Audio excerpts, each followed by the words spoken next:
1940 में पटना महिला महाविद्यालय की स्थापना निम्नलिखित में से किस समाज द्वारा की गई थी। यहाँ पर आप देख सकते हैं ये प्रश्न जो है यह 68th बीपीएससी प्री 2023 में पूछा गया प्रश्न है। Hello friends, welcome to the success Kendra. Friends देखिए, आज इस वीडियो में हम लोग 69th बीपीएससी पीटी एग्जाम 2023 के लिए जो नया वाला घटना चक्र आया हुआ है 2023-24 वाला, यहाँ पर आप देख सकते हैं 2023-24 बीपीएससी 69वीं एकीकृत संयुक्त प्रतियोगिता प्रारंभिक परीक्षा, और इसमें 38वीं बीपीएससी से लेकर के 68वीं बीपीएससी तक में पूछे गए सभी प्रश्नों को विषयवार दिया गया है, सब्जेक्ट वाइज दिया गया है। और आज इस सेशन में हम लोग मॉडर्न हिस्ट्री के जितने भी प्रश्न बीपीएससी में अब तक पूछे गए हैं आधुनिक भारत के इतिहास से, उनको हम कवर करने वाले हैं। देखिए फ्रेंड्स, आधुनिक भारत के इतिहास से टोटल 540 प्रश्न हैं, तो दो पार्ट में इनको हम कवर करेंगे। यानी कि आज हमारा यह पार्ट 1 है और इसमें हम लोग 282 प्रश्नों को कवर करेंगे, और 282 से आगे 540 तक हम लोग नेक्स्ट पार्ट 2 में कवर कर लेंगे। चलिए सेशन स्टार्ट करते हैं फ्रेंड्स। पहले प्लीज़ एक बार सेशन को लाइक कर दीजिए, और जब सेशन देख लीजिएगा तो इसे कम से कम एक ग्रुप में जरूर शेयर कर दीजिएगा। फ्रेंड्स, जैसे मैंने आपको बताया कि आज इस वीडियो में हम लोग 38वीं बीपीएससी से लेकर के 68वीं बीपीएससी तक में जितने भी मॉडर्न हिस्ट्री के यानी कि आधुनिक भारत के इतिहास से संबंधित प्रश्न पूछे गए हैं उनको हम लोग कवर करेंगे। और देखिए, ये जो नया वाला घटना चक्र का बुक है इसमें टोटल 540 प्रश्न मॉडर्न हिस्ट्री के हैं, तो इतने सारे प्रश्नों को हम लोग एक वीडियो में कवर नहीं कर पाएंगे, इसलिए हम लोग इसको दो पार्ट में कवर करने वाले हैं। आज हमारा यह पार्ट 1 है फ्रेंड्स, और पार्ट 1 में हम लोग क्वेश्चन नंबर 1 से लेकर के क्वेश्चन नंबर 282 तक यानी कि 282 तक को कवर करेंगे, और 282 से लेकर के क्वेश्चन नंबर 540 तक को हम लोग पार्ट 2 में कवर कर लेंगे। फ्रेंड्स देखिए, इस वीडियो को बनाने में 6 से 7 घंटा का समय लगा हुआ है। फ्रेंड्स प्लीज़ एक बार वीडियो को लाइक ज़रूर कर दीजिएगा, और जब सेशन समाप्त हो जाएगा तो इसको एक ग्रुप में ज़रूर शेयर कर दीजिएगा। देखिए, यहाँ पर प्रत्येक प्रश्न के नीचे आपको लिखा मिल जाएगा कि यह प्रश्न किस वर्ष पूछा गया है। देख सकते हैं ये 45वीं बीपीएससी 2001-2 में प्रश्न पूछा गया है। प्रश्न है कि पुर्तगाली उपनिवेश का प्रथम वायसराय भारत में कौन हुआ। आंसर अगर आप जानते हैं तो आंसर कमेंट में देकर के बताते चलेंगे।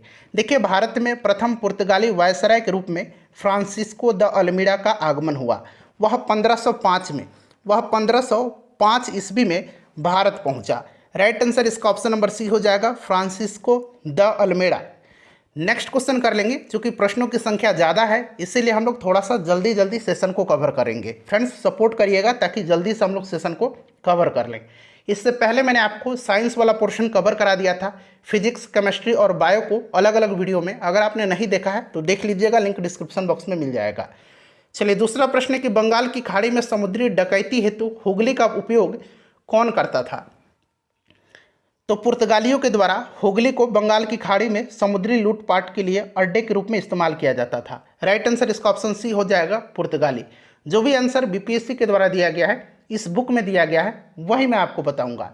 चलिए, निम्नलिखित अंग्रेजों में किसे जहांगीर ने खान की उपाधि से सम्मानित किया था। जहांगीर ने खान की उपाधि से किसको सम्मानित किया था। तो देखिए, राइट आंसर इसका ऑप्शन नंबर ए हो जाएगा, हॉकिंस को। ठीक है, हॉकिंस ईस्ट इंडिया कंपनी का एक कर्मचारी तथा व्यापारी था, और वह बादशाह जहांगीर के नाम इंग्लैंड के राजा जेम्स प्रथम का पत्र लेकर के 1608 में सूरत पहुंचा। 1608 में वह आगरा में मुगल सम्राट जहांगीर से भेंट किया, और जहांगीर ने हॉकिंस को 400, याद रखेंगे, जहांगीर ने हॉकिंस को 400 का मनसब तथा फिरंगी खां अथवा इंग्लिश खां की उपाधि प्रदान किया। नेक्स्ट क्वेश्चन हमारा कि भारत में 1612 ईस्वी में अंग्रेजों ने अपनी पहली फैक्ट्री कहाँ स्थापित की थी। तो 1612 में अंग्रेजों ने अपनी पहली फैक्ट्री स्थापित किया था सूरत में। कहाँ पर? सूरत में स्थापित किया था। जहांगीर ने शाही फरमान से अंग्रेजों ने सूरत में अस्थायी रूप से एक फैक्ट्री स्थापित किया, और यहाँ से अंग्रेजों ने अपने व्यापार को देश के दूसरे भागों में फैलाया तथा शीघ्र ही अहमदाबाद, बुरहानपुर, अजमेर तथा आगरा में सहयोगी फैक्ट्रियाँ स्थापित किया। नेक्स्ट प्रश्न है कि किस मुगल शासक के समय सर थॉमस रो भारत आया था। सर थॉमस रो भारत आया था किसके समय में। तो friends, sir Thomas Roe Britain के राजा जेम्स प्रथम के राजदूत के रूप में 1615 ईस्वी में सूरत पहुंचा, और 1616 में वह अजमेर में मुगल शासक जहांगीर के दरबार में उपस्थित हुआ था। जहांगीर राइट आंसर हो जाएगा। देखिए, ये प्रश्न 67th बीपीएससी में पूछा गया प्रश्न है। चलिए, अगला प्रश्न है कि डच ईस्ट इंडिया कंपनी ने किस वर्ष अपनी फैक्ट्री पटना में स्थापित किया था। तो सर्वप्रथम डचों ने पटना कॉलेज की उत्तरी इमारत में 1632 में डच फैक्ट्री की स्थापना किया था। 1632 करेक्ट आंसर हो जाएगा। उसके बाद देखिएगा कि सर्वप्रथम किस मुगल शासक ने ब्रिटिश के विरुद्ध संघर्ष किया था। ब्रिटिश के विरुद्ध संघर्ष किया था सर्वप्रथम किस मुगल शासक ने। तो मुगलों का अंग्रेजों से पहली बार संघर्ष 1686 ईस्वी में औरंगजेब के शासनकाल में हुआ था। औरंगजेब के शासनकाल में हुआ था। मुगल गवर्नर शाइस्ता खान ने जॉब चरनाक सहित अंग्रेजों को हुगली से खदेड़ दिया था। राइट आंसर इसका औरंगजेब हो जाएगा। उसके बाद देखिएगा कि निम्नलिखित में से सर्वप्रथम कर्नाटक युद्ध का कौन सा तात्कालिक कारण था। कर्नाटक युद्ध का तात्कालिक कारण, देखिए फ्रेंड्स, अगर हम बात करें तो कर्नाटक का प्रथम युद्ध जो कि 1746 से लेकर के 1748 तक चला था, यह ऑस्ट्रिया के उत्तराधिकार युद्ध का विस्तार था। क्लियर, ऑस्ट्रिया का उत्तराधिकार युद्ध का यह विस्तार था। क्लियर, ध्यान रखेंगे। अंग्रेज कैप्टन बर्नेट के नेतृत्व में, अंग्रेज कैप्टन बर्नेट के नेतृत्व में अंग्रेजी सेना द्वारा कुछ फ्रांसीसी जहाज़ों पर अधिकार कर लेना इस युद्ध का तात्कालिक कारण था। और एक्स ला सापल की संधि, आपको याद होगा एक्स ला सापल की संधि, ठीक है, इसी के तहत कर्नाटक का प्रथम युद्ध समाप्त हो गया। तो इसे भी ध्यान रखेंगे। करेक्ट आंसर इसका ऑप्शन नंबर डी हो जाएगा, अंग्रेजों द्वारा फ्रांसीसी जहाज़ों का अधिग्रहण। नेक्स्ट क्वेश्चन है कि 1760 का प्रसिद्ध वांडीवास का युद्ध अंग्रेजों द्वारा किसके खिलाफ लड़ा गया था। वांडीवास का युद्ध 1760 में हुआ था। ध्यान रखेंगे फ्रेंड्स, यह अंग्रेज और फ्रांसीसियों के मध्य हुआ था। ठीक है, इसमें फ्रांसीसी पराजित हुए थे। अंग्रेजी सेना का नेतृत्व सर आयरकूट किया था और फ्रांसीसी सेना का नेतृत्व काउंट डी लाली ने किया था। फ्रांसीसी सेना का नेतृत्व काउंट डी लाली ने किया था और अंग्रेजी सेना का नेतृत्व आयरकूट ने किया था। Right answer option number A हो जाएगा। चलिए, वर्ष खाली स्थान दिया गया है में टीपू सुल्तान और ब्रिटिश ईस्ट इंडिया कंपनी के बीच मंगलुरु की संधि पर हस्ताक्षर किए गए थे। बताइए किस वर्ष किया गया था। तो फ्रेंड्स यह 1784 में हुआ था। 1784 में हुआ था। ठीक है, और इस संधि के बाद दूसरा आंग्ल मैसूर युद्ध का अंत हो गया था। देखिए, दूसरा आंग्ल मैसूर युद्ध हुआ था, उस समय ब्रिटिश गवर्नर कौन था। तो फ्रेंड्स यह वारन हेस्टिंग था। ठीक है, तीसरे में गवर्नर जनरल कर्नवालिस था। चौथा जिसमें टीपू सुल्तान शहीद हुआ था उसमें लॉर्ड बेलेजली था। सभी पॉइंट्स को ध्यान रखिएगा।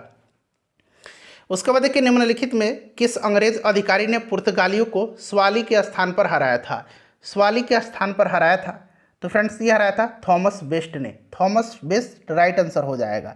कैप्टन थॉमस बेस्ट के द्वारा सूरत के बंदरगाह की विजय ने पुर्तगाली एकाधिकार की निरंतरता को भंग कर दिया तथा सूरत में अस्थायी रूप से अंग्रेजों ने एक फैक्ट्री स्थापित किया था।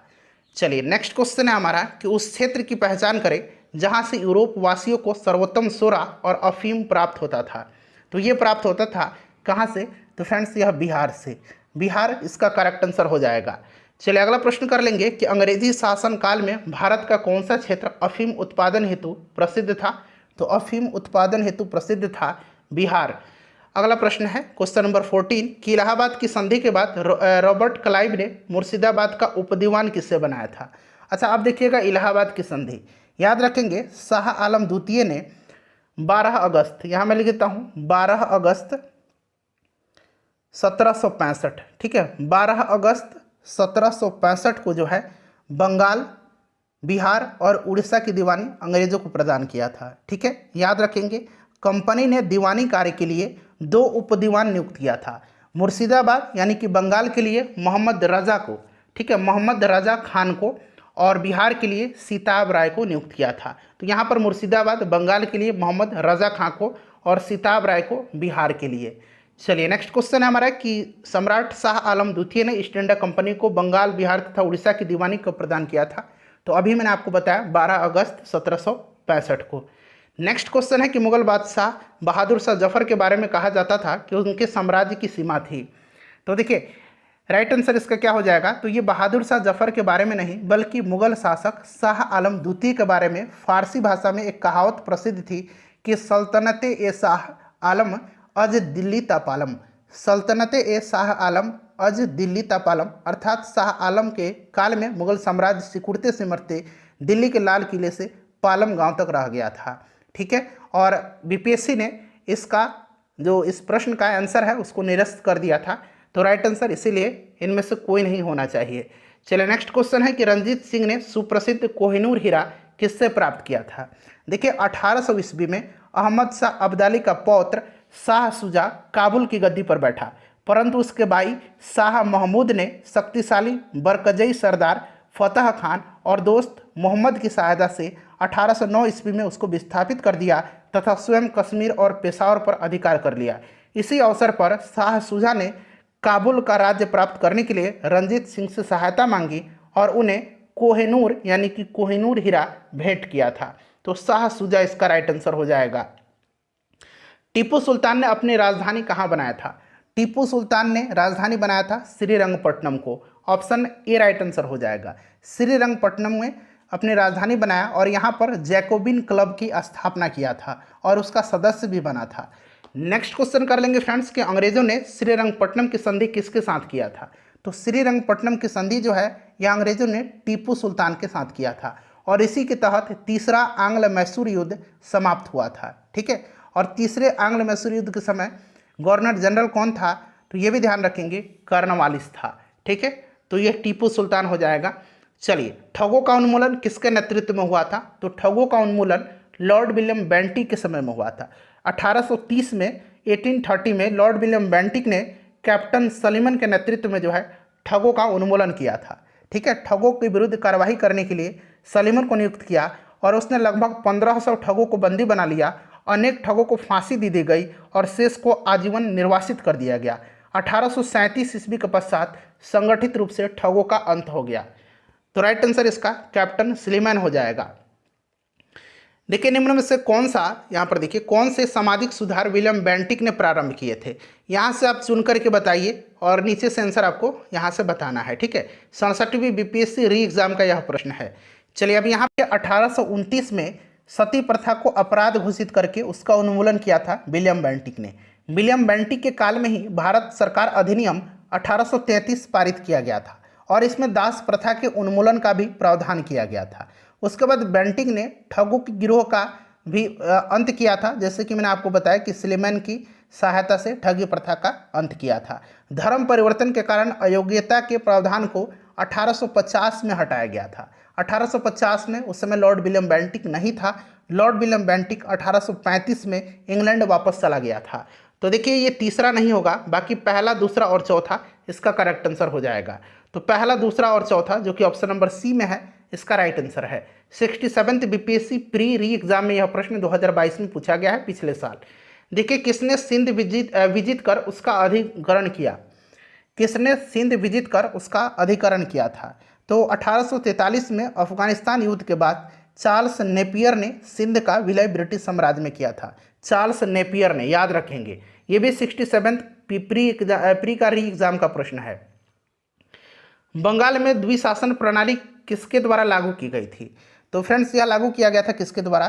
तो 1765 ईस्वी में यह द्वैध शासन की शुरुआत रॉबर्ट क्लाइव के समय में हुआ था और वारन हेस्टिंग के कार्यकाल में 1772 में कोर्ट ऑफ डायरेक्टर्स ने दोहरी शासन प्रणाली को समाप्त करने का निर्णय लिया था। तो ऑप्शन नंबर सी हो जाएगा रॉबर्ट क्लाइव। ठीक है, और समाप्त किया गया था वारन हेस्टिंग्स के समय में। चलिए द्वैध शासन का जनक किसे माना जाता है। द्वैध शासन का जनक माना जाता है लियोनिल कार्टिस को। Sir Lionel Curtis right answer इसका हो जाएगा।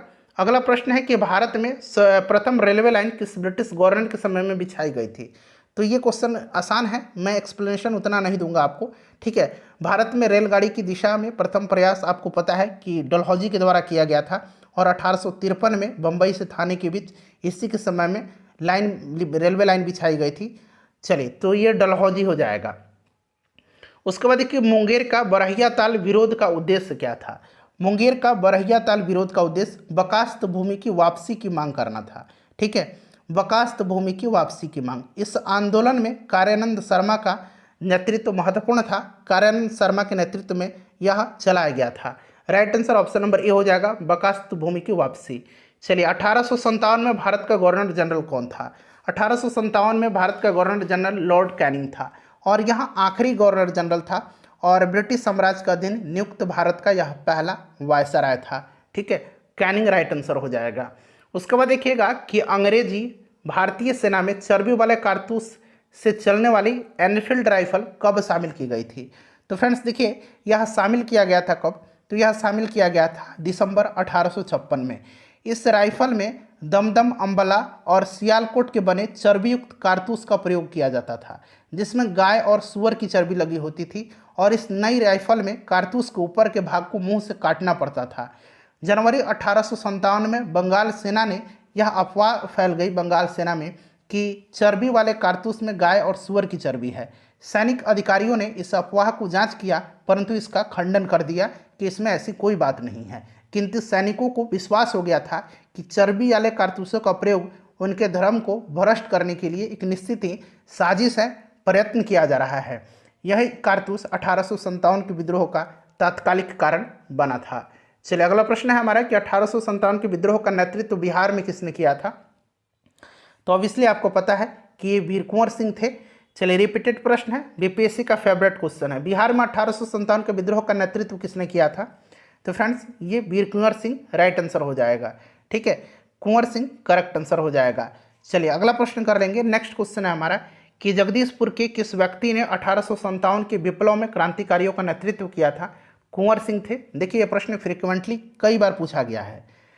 चलिए कुंवर सिंह राजा थे, तो ये कहाँ के? जगदीशपुर के थे। चलिए उसके बाद देखिएगा कि 1857 ईस्वी के विद्रोह के एक नेता कुंवर सिंह किस स्थान से संबंधित थे? कुंवर सिंह किस स्थान से संबंधित थे? तो ये जगदीशपुर से। ठीक है, जगदीशपुर करेक्ट आंसर हो जाएगा। अगला प्रश्न कि कुंवर सिंह अंग्रेजों के खिलाफ 1857 के विद्रोह में किस जगह शामिल हुए थे? ये शामिल कहाँ पर हुए थे? शामिल हुए थे फ्रेंड्स आरा में। 22 यहाँ पर ध्यान देंगे, आरा में शामिल हुए थे। देखिए 25 जुलाई 1857 को 25 जुलाई 1857 को दानापुर में सैनिकों के 3 रेजिमेंट ने विद्रोह कर दिया और 26 जुलाई को ये सैनिक आरा पहुंचे और यहाँ कुंवर सिंह ने इनका नेतृत्व स्वीकार कर लिया। ठीक है, राइट आंसर आरा हो जाएगा। नेक्स्ट क्वेश्चन है हमारा, और इसमें से जो है बीपीएससी ने इसका सही उत्तर पटना माना है, जबकि आरा इसका आंसर होना चाहिए था। ठीक है, लेकिन बीपीएससी ने इसका आंसर पटना माना है। मैं आपको बता दे रहा हूँ, लेकिन सही आंसर इसका आरा होना चाहिए। इनमें से किसने 1857 के विद्रोह में सक्रिय भाग लिया था? सक्रिय भाग जो है इनमें से किसने लिया था? तो देखिए नाना साहब कानपुर से, बेगम हजरत महल लखनऊ से, मौलवी अहमदुल्ला फैजाबाद से, बेगम जीनत महल। बेगम जीनत महल जो थी ये कौन थी? तो ये बहादुर शाह जफर की पत्नी थी। ठीक है, और ये अप्रत्यक्ष रूप से इस विद्रोह में इन्होंने भाग लिया था, लेकिन प्रत्यक्ष नहीं, सक्रिय रूप से नहीं, अप्रत्यक्ष रूप से लिया था। ठीक है, तो ऑप्शन ई राइट आंसर हो जाएगा। एक से अधिक इन्होंने तो सक्रिय रूप से भाग लिया था। चलिए उसके बाद नेक्स्ट क्वेश्चन है कि पटना के 1857 के स्वतंत्रता संग्राम के नेता कौन थे? तो पटना में देखिए 1857 की क्रांति का नेतृत्व पीर अली खान ने किया था। आपको याद होगा पीर अली खान ने किया था।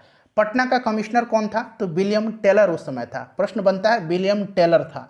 चलिए राइट आंसर यहाँ पर देखेंगे तो कुंवर सिंह हो जाएगा। चलिए नेक्स्ट क्वेश्चन हो जाएगा कि 1857 के विद्रोह का बिहार में 15 जुलाई 1857 से 20 जनवरी 1858 तक केंद्र था। तो यह केंद्र था जगदीशपुर। ठीक है, जगदीशपुर राइट आंसर हो जाएगा। जगदीशपुर के राजा थे, जगदीशपुर के राजा वीर कुंवर सिंह थे। अगला प्रश्न है कि कुंवर सिंह ने 1857 के विद्रोह का नेतृत्व किस प्रांत से किया था? तो ये बिहार से किए हुए थे। 1857 के विद्रोह का नेतृत्व बिहार में किसने किया था? कुंवर सिंह ने किया था। और बिहार में 1857 के विद्रोह का नेतृत्व किसने किया था? कुंवर सिंह ने किया था। देखिए कितना प्रश्न 1857 और वीर कुंवर सिंह से पूछा गया है। निम्नलिखित में से कौन 1857 के विद्रोह में अंग्रेजों का सबसे कट्टर दुश्मन था? तो अंग्रेजों का सबसे कट्टर दुश्मन जो थे ये मौलवी अहमदुल्ला थे। मौलवी अहमदुल्ला ने फैजाबाद से 1857 की क्रांति का नेतृत्व किया था। ठीक है, चले 1857 के विद्रोह को किस उर्दू कवि ने देखा था? तो फ्रेंड्स ये देखा था स्वयं अपनी आंखों से मिर्जा गालिब ने। मिर्जा गालिब राइट आंसर हो जाएगा। अगला प्रश्न कि निम्नलिखित में से कौन सा ईस्ट इंडिया कंपनी के सिपाहियों को विद्रोही बनाने का कारण नहीं था? विद्रोही बनाने का कारण नहीं था, कारण नहीं पूछा गया है। तो यहाँ पर देखेंगे राइट आंसर इसका हो जाएगा अधिकारियों की अक्षमता। ये बिल्कुल कारण नहीं था। अंग्रेज अधिकारियों की अक्षमता ईस्ट इंडिया कंपनी के सिपाहियों को विद्रोही बनाने का कारण नहीं था। आपको याद है कि इन्हीं अधिकारियों की योग्यता के बल पर अंग्रेजों ने 90 वर्षों तक लगभग पूरे भारत में कब्जा कर लिया था। ठीक है, 90 वर्षों में मात्र पूरे भारत में कब्जा कर लिया था। और इसके अतिरिक्त अन्य सभी कारण यहाँ पर देख सकते हैं कि ईसाई धर्म फैलाने के लिए कंपनी अधिकारियों का प्रयास, जहाज पर यात्रा करने के लिए सिपाही को आदेश, भत्ते की रोकथाम, ये सब था। अधिकारियों की अक्षमता नहीं थी। चलिए, झांसी की रानी लक्ष्मीबाई की मृत्यु कहाँ पर हुई? झांसी की रानी लक्ष्मीबाई की मृत्यु ग्वालियर में हुई थी और ग्वालियर में ही महारानी लक्ष्मीबाई की समाधि स्थल है, तो ये ग्वालियर हो जाएगा। उसके बाद देखिएगा कि निम्नलिखित वर्गों में से किसने 1857 के विद्रोह में भाग नहीं लिया था? 1857 के विद्रोह में भाग नहीं लिया था। चलिए देखिए, गवर्नर जनरल जो कैनिंग था उस समय, ठीक है, आखिरी गवर्नर जनरल था, उसने बाद में टिप्पणी भी एक किया था कि इन शासकों ने तूफान के आगे बांध की तरह काम किया, वरना यह तूफान एक ही लहर में हमें बहा ले जाता। तो कहीं ना कहीं इसमें जो थे रजवाड़े थे, भारतीय रजवाड़ों के अधिकांश शासक तथा बड़े जमींदार पक्के स्वार्थी थे और उन्होंने अंग्रेजों की शक्ति से भयभीत होकर के विद्रोह में शामिल नहीं हुए। इसके विपरीत यहाँ तक कि ग्वालियर के सिंधिया, इंदौर के होलकर, हैदराबाद के निज़ाम, जोधपुर के राजा, भोपाल के नवाब, पटियाला, नाभा और जिंद के सिख शासक तथा पंजाब के दूसरे सिख सरदार, कमिश्नर, कश्मीर के महाराज और दूसरे अनेक सरदारों ने और जमींदारों ने इस विद्रोह को कुचलने में अंग्रेजों की सक्रिय सहायता किया था। राइट आंसर इसका ऑप्शन नंबर डी हो जाएगा। यहाँ पर देखिए 2 और 4, यानी कि साहूकार और जमींदार, ठीक है, साहूकार और जमींदार। और बाद में अंग्रेजों ने यह वादा भी किया था, आश्वासन भी दिया था कि उनकी जागीरें वापस दे दी जाएगी, ठीक है।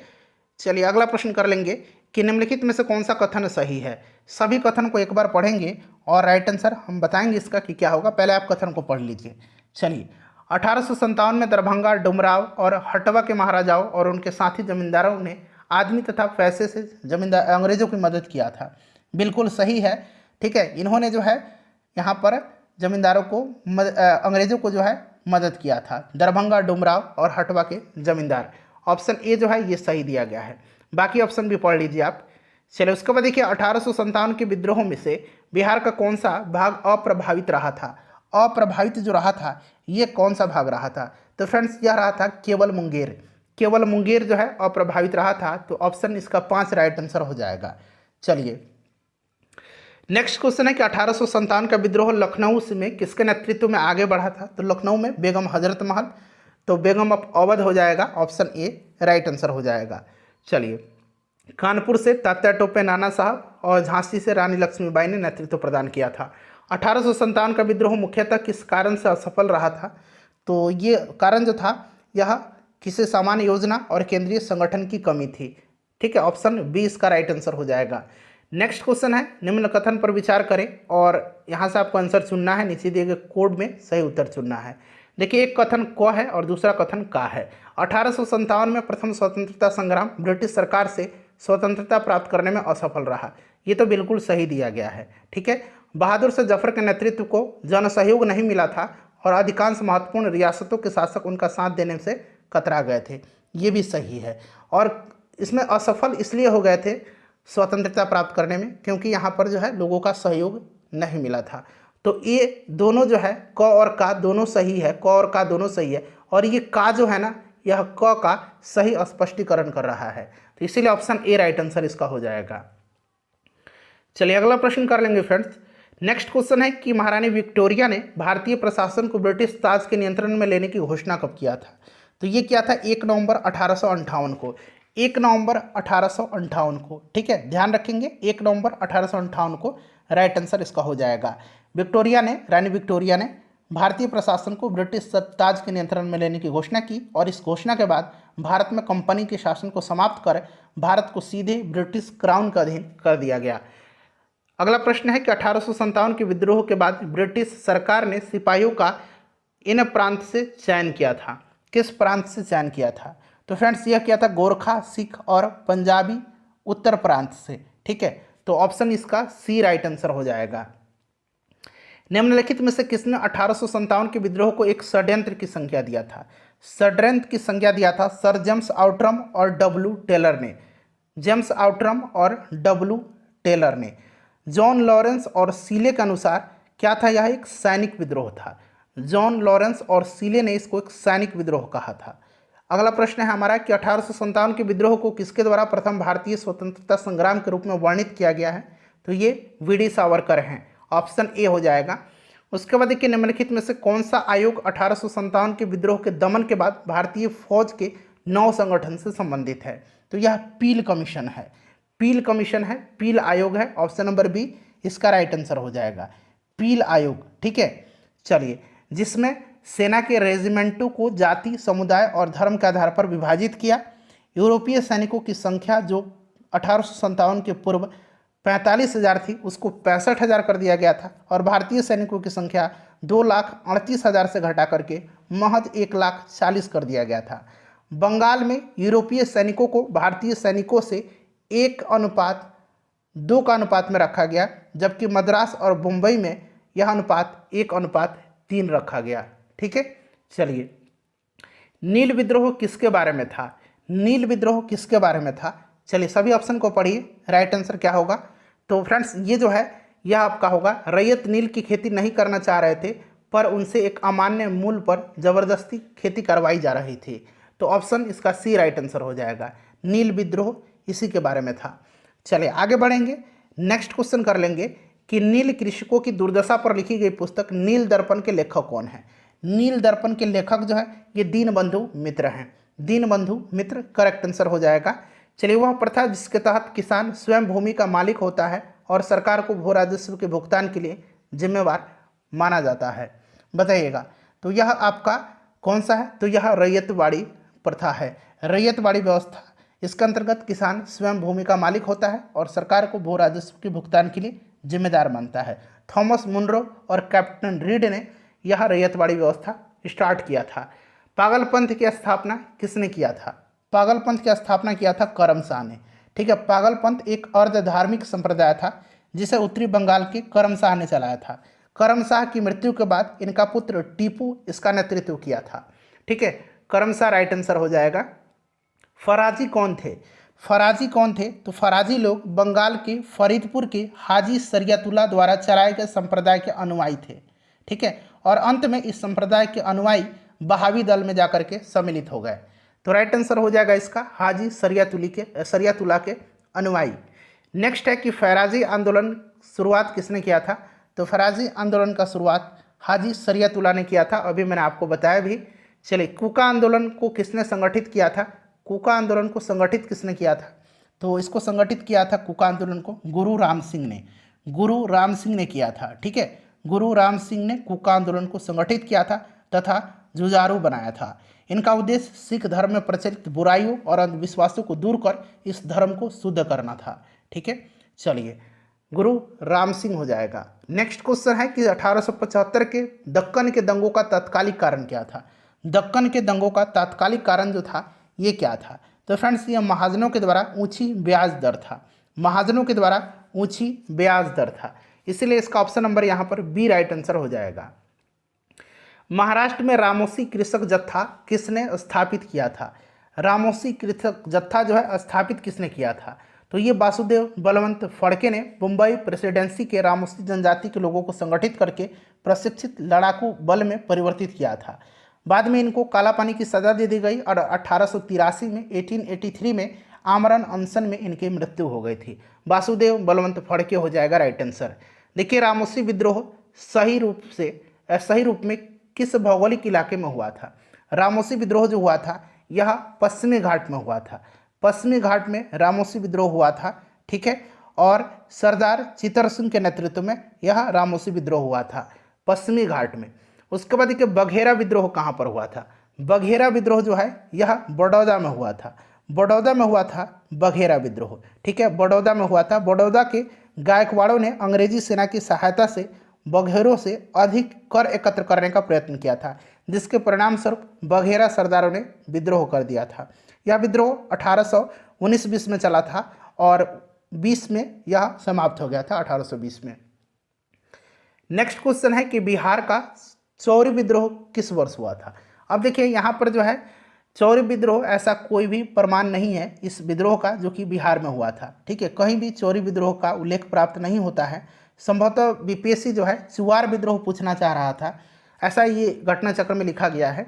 तो चौरी विद्रोह का कोई भी जिक्र नहीं है, लेकिन इसका आंसर बीपीएससी ने जो है माना है कब? तो सी माना है 1798। ठीक है, तो आप भी यही मान करके चलिए, अगर चौरी विद्रोह पूछा जाता है तो 1798। ठीक है, चलिए नेक्स्ट क्वेश्चन कर लेंगे कि मानव बलि प्रथा का निषेध करने के कारण अंग्रेजों के विरुद्ध विद्रोह करने वाली जनजाति का नाम क्या था? तो यह जनजाति जो थी ये खोंड जनजाति थी। खोंड जनजाति, ध्यान रखिएगा। छोटा नागपुर जनजाति विद्रोह कब हुआ था? छोटा नागपुर जनजाति विद्रोह कब हुआ था? देखिए, छोटा नागपुर में अगर हम बात करें, जनजाति विद्रोह के नाम से ऐसा कोई भी विद्रोह नहीं हुआ, छोटा नागपुर जनजाति विद्रोह, ठीक है। लेकिन इस क्षेत्र में बहुत सारे विद्रोह हुए हैं। कोल विद्रोह हुआ, संथाल विद्रोह हुआ, मुंडा विद्रोह हुआ, ठीक है। तो और जो संथाल विद्रोह हुआ ये 1855-56 में हुआ। कोल विद्रोह हुआ 1831-32 में। उसके बाद मुंडा विद्रोह 1899-1900 में हुआ था। तो ऐसा कोई भी यहाँ पर ऑप्शन में भी नहीं है जिस पर टिक लगाया जा सके। चाहे वह कोल विद्रोह का समय काल सही दिया रहता तो टिक लगा सकते थे, संथाल का दिया रहता तो भी टिक लगा सकते थे, मुंडा का दिया रहता तो भी टिक लगा सकते थे। तो ऐसा कोई भी नहीं है।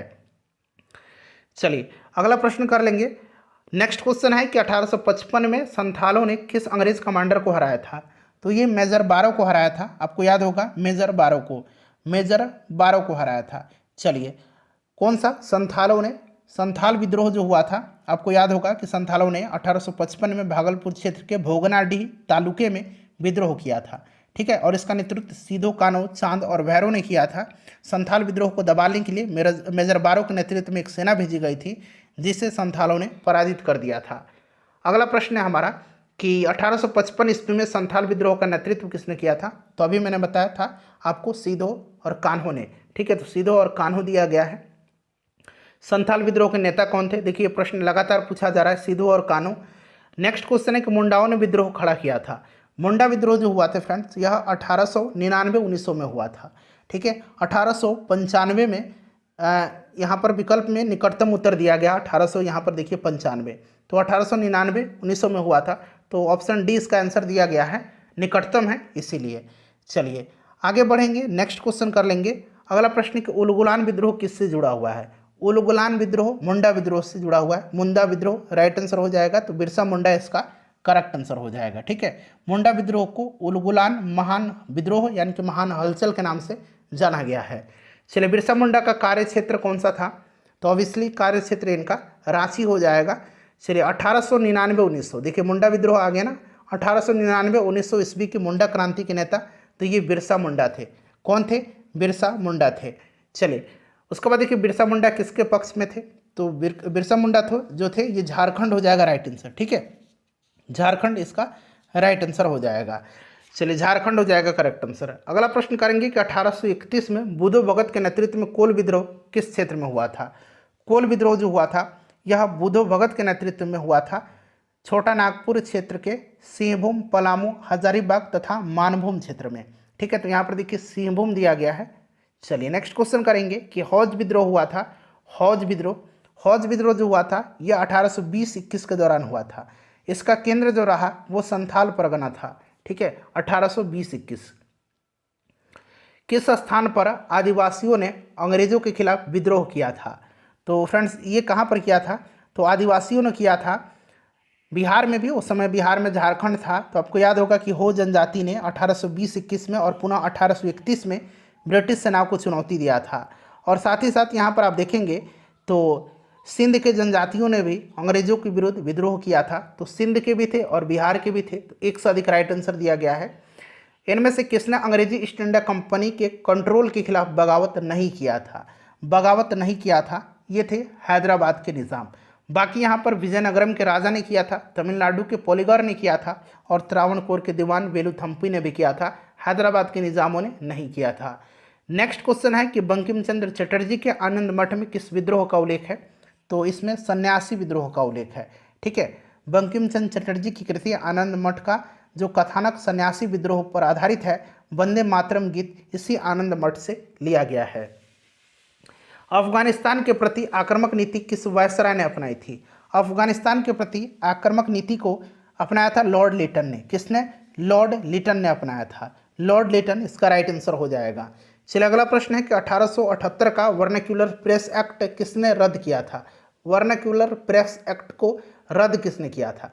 अब यहाँ पर देखिए वर्नाक्यूलर प्रेस एक्ट को लागू किया था लॉर्ड लिटन ने, ठीक है। और इसको रद्द किया था, निरस्त किया था लॉर्ड रिपन ने। किसने? लॉर्ड रिपन ने किया था, ध्यान रखिएगा। चलिए ये जो वर्नाक्यूलर प्रेस एक्ट था इसके द्वारा सोम प्रकाश, भारत मिहिर, ढाका प्रकाश, सहचर और अनेक समाचार पत्रों के विरुद्ध मामले दर्ज किए गए थे। अस्थाई बंदोबस्त किसके साथ किया गया था?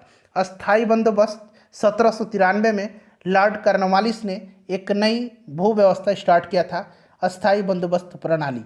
ठीक है, इस व्यवस्था के अंतर्गत जमींदारों के एक नए वर्ग को भूस्वामी घोषित कर दिया गया, जिसे भूमि के लगान का 10/11 भाग कंपनी को देना था और मात्र एक भाग जो है 1/11 भाग अपने पास रखना होता था।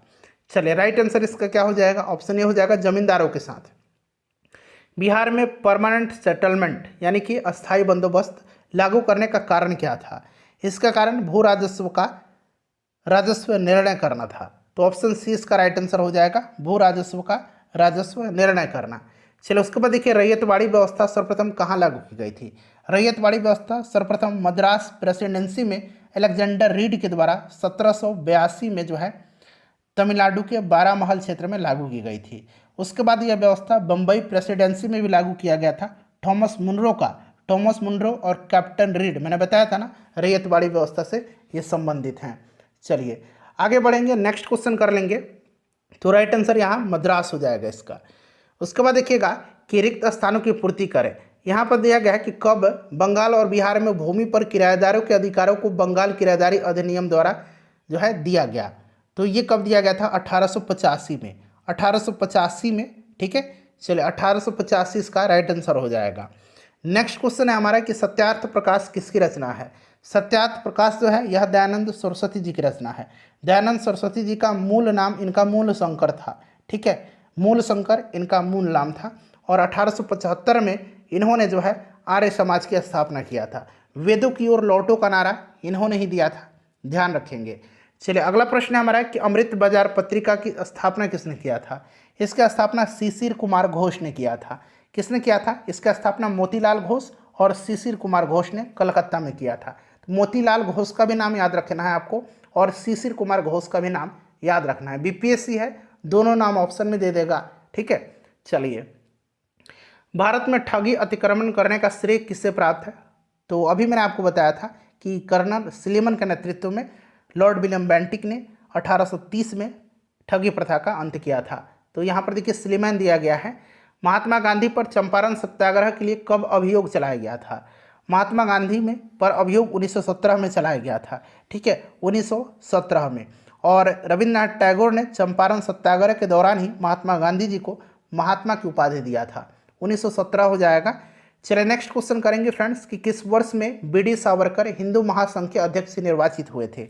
हिंदू महासंघ के अध्यक्ष। तो देखिए बीडी सावरकर 1937 से लेकर के 1937 से लेकर के 1943 तक हिंदू महासभा के अध्यक्ष थे, ठीक है। और बीडी सावरकर ने अभिनव भारत नामक संस्था की स्थापना किया था। बीडी सावरकर यूनाइटेड किंगडम गए और इंडिया हाउस और फ्री इंडिया सोसाइटी जैसे संगठन से भी ये जुड़े थे। तो यहाँ पर मैंने बताया 1937 से 1943 तक अध्यक्ष रहे थे। तो 1937 तो कहीं नहीं दिया गया है, तो मेरे ख्याल से ऑप्शन ई इसका राइट आंसर होना चाहिए, ठीक है। उसके बाद देखिएगा कि मुस्लिम लीग और भारतीय राष्ट्रीय कांग्रेस द्वारा लखनऊ संधि पर हस्ताक्षर कब किया गया? तो आपको याद है कि 1916 में जो है 1960 में जो लखनऊ अधिवेशन हुआ था, जिसकी अध्यक्षता अंबिका चरण मजूमदार ने किया था।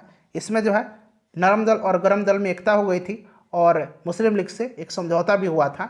तो 1916 इसका राइट आंसर हो जाएगा।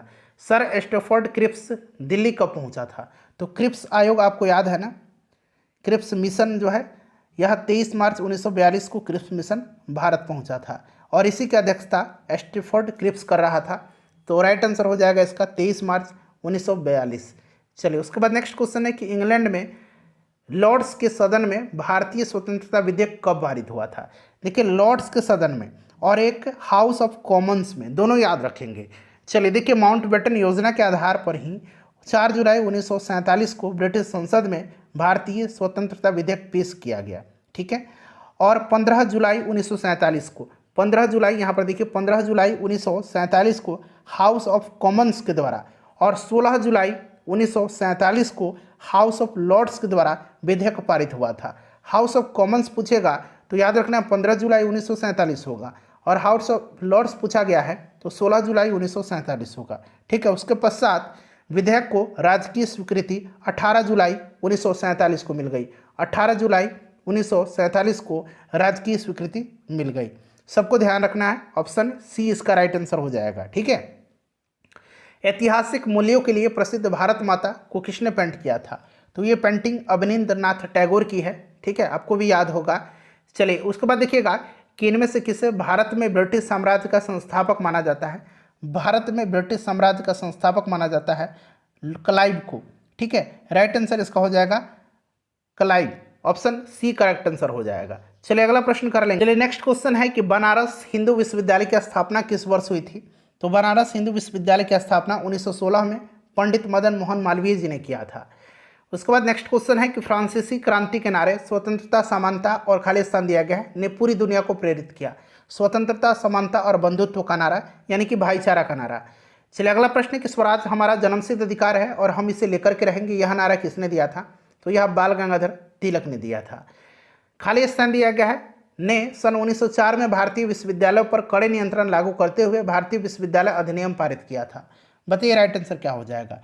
तो देखिए लॉर्ड कर्जन ने किया था। लॉर्ड कर्जन ने अपने शासनकाल के दौरान शैक्षिक सुधारों के लिए वर्ष 1902 में सर टॉमस रैले की अध्यक्षता में, सर टॉमस रैले की अध्यक्षता में, ठीक है याद रखेंगे, सर टॉमस रैले की अध्यक्षता में एक विश्वविद्यालय आयोग का गठन किया और इस आयोग के द्वारा दिए गए सुझाव के आधार पर वर्ष 1904 में जो है भारतीय विश्वविद्यालय अधिनियम पारित किया गया। ठीक है, तो राइट आंसर इसका क्या हो जाएगा? कर्जन हो जाएगा, ऑप्शन नंबर बी। चलिए नेक्स्ट क्वेश्चन करेंगे कि निम्न अखबारों में कौन सा मुख्यतः उदारवादियों की नीतियों का प्रचारक था? उदारवादियों की नीति का प्रचारक जो था यह कौन था? तो फ्रेंड्स यह लीडर था। लीडर समाचार पत्र के संपादक मदन मोहन मालवीय थे और मदन मोहन मालवीय उदारवादी दल के नेता थे और इसके माध्यम से उदारवादी अपनी नीतियों का प्रचार करते थे। चलिए भारत में आधुनिक शिक्षा प्रणाली की नींव किसके द्वारा रखी गई थी? आधुनिक शिक्षा प्रणाली की नींव जो है यह रखी गई थी 1835 के मैकाले मिंट्स के द्वारा। मैकाले स्मरण पत्र, ठीक है ध्यान रखेंगे। मैकाले का मानना था कि यूरोप के एक अच्छे पुस्तकालय की एक अलमारी का एक कक्ष भारत और अरब के समस्त साहित्य से अधिक मूल्यवान है। यह स्टेटमेंट पूछा भी जाता है, ठीक आगे आपको मिलेगा भी।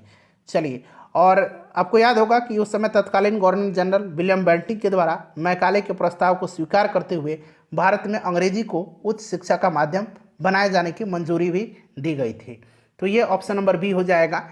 अगला प्रश्न है कि 19वीं शताब्दी के धर्म एवं समाज सुधार आंदोलनों ने जनसंख्या के किस वर्ग को मुख्यतः आकर्षित किया था? तो ये आकर्षित किसको किया था?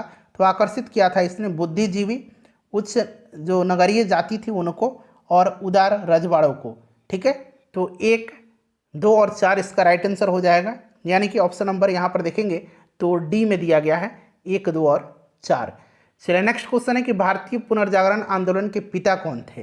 तो फ्रेंड्स देखिए, भारतीय पुनर्जागरण आंदोलन के पिता जनक, भारतीय राष्ट्रवाद का पैगंबर, अतीत और भविष्य के मध्य सेतु, भारतीय राष्ट्रवाद का जनक, आधुनिक भारत का पिता, प्रथम आधुनिक पुरुष, युगदूत, ये सब कहा जाता है किसको? तो याद रखेंगे राजा राम मोहन राय को। जितने भी मैंने नाम बताया, उपाधि बताया है, भारतीय राष्ट्रवाद का पैगंबर, भारतीय पुनर्जागरण का पिता, अतीत और भविष्य के मध्य सेतु, भारत राष्ट्रवाद का जनक, आधुनिक भारत का पिता, प्रथम आधुनिक पुरुष, युगदूत, ये सब कहा जाता है राजा राम मोहन राय को। निम्नलिखित में से कौन आत्मीय सभा के संस्थापक थे? आत्मीय सभा की स्थापना किसने किया था? तो आत्मीय सभा की स्थापना जो है यह किया था राजा राम मोहन राय ने। राजा राम मोहन राय ने 1815 ईस्वी में हिंदू धर्म के एकेश्वरवादी मत का प्रचार करने के लिए इसका स्थापना किया था। ठीक है, ब्रह्म समाज की भी स्थापना इन्होंने ही किया था 1828 में। ठीक है, तो 1828 ऑप्शन में नहीं दिया गया है, इसीलिए ऑप्शन में से कोई भी सही नहीं है। राजा राम मोहन राय के द्वारा ब्रह्म समाज की स्थापना कब की गई? 1828 में। सती को गैर कानूनी किसने घोषित किया? तो अब ये प्रश्न फिर से पूछ लिया गया है, देख सकते हैं ये प्रश्न 63वीं बीपीएससी में पूछा गया है। तो ये सती को गैर कानूनी विलियम बेंटिक ने किया था घोषित। चलिए 1815 में प्रकाशित राजा राम मोहन राय की पहली पुस्तक का नाम क्या था? अब यहाँ पर ध्यान दीजिएगा। देखिए, राजा राम मोहन राय के द्वारा जो प्रकाशित पहली पुस्तक थी उसका नाम क्या था? उसका नाम था, यहाँ मैं लिखता हूँ, तुहफत उल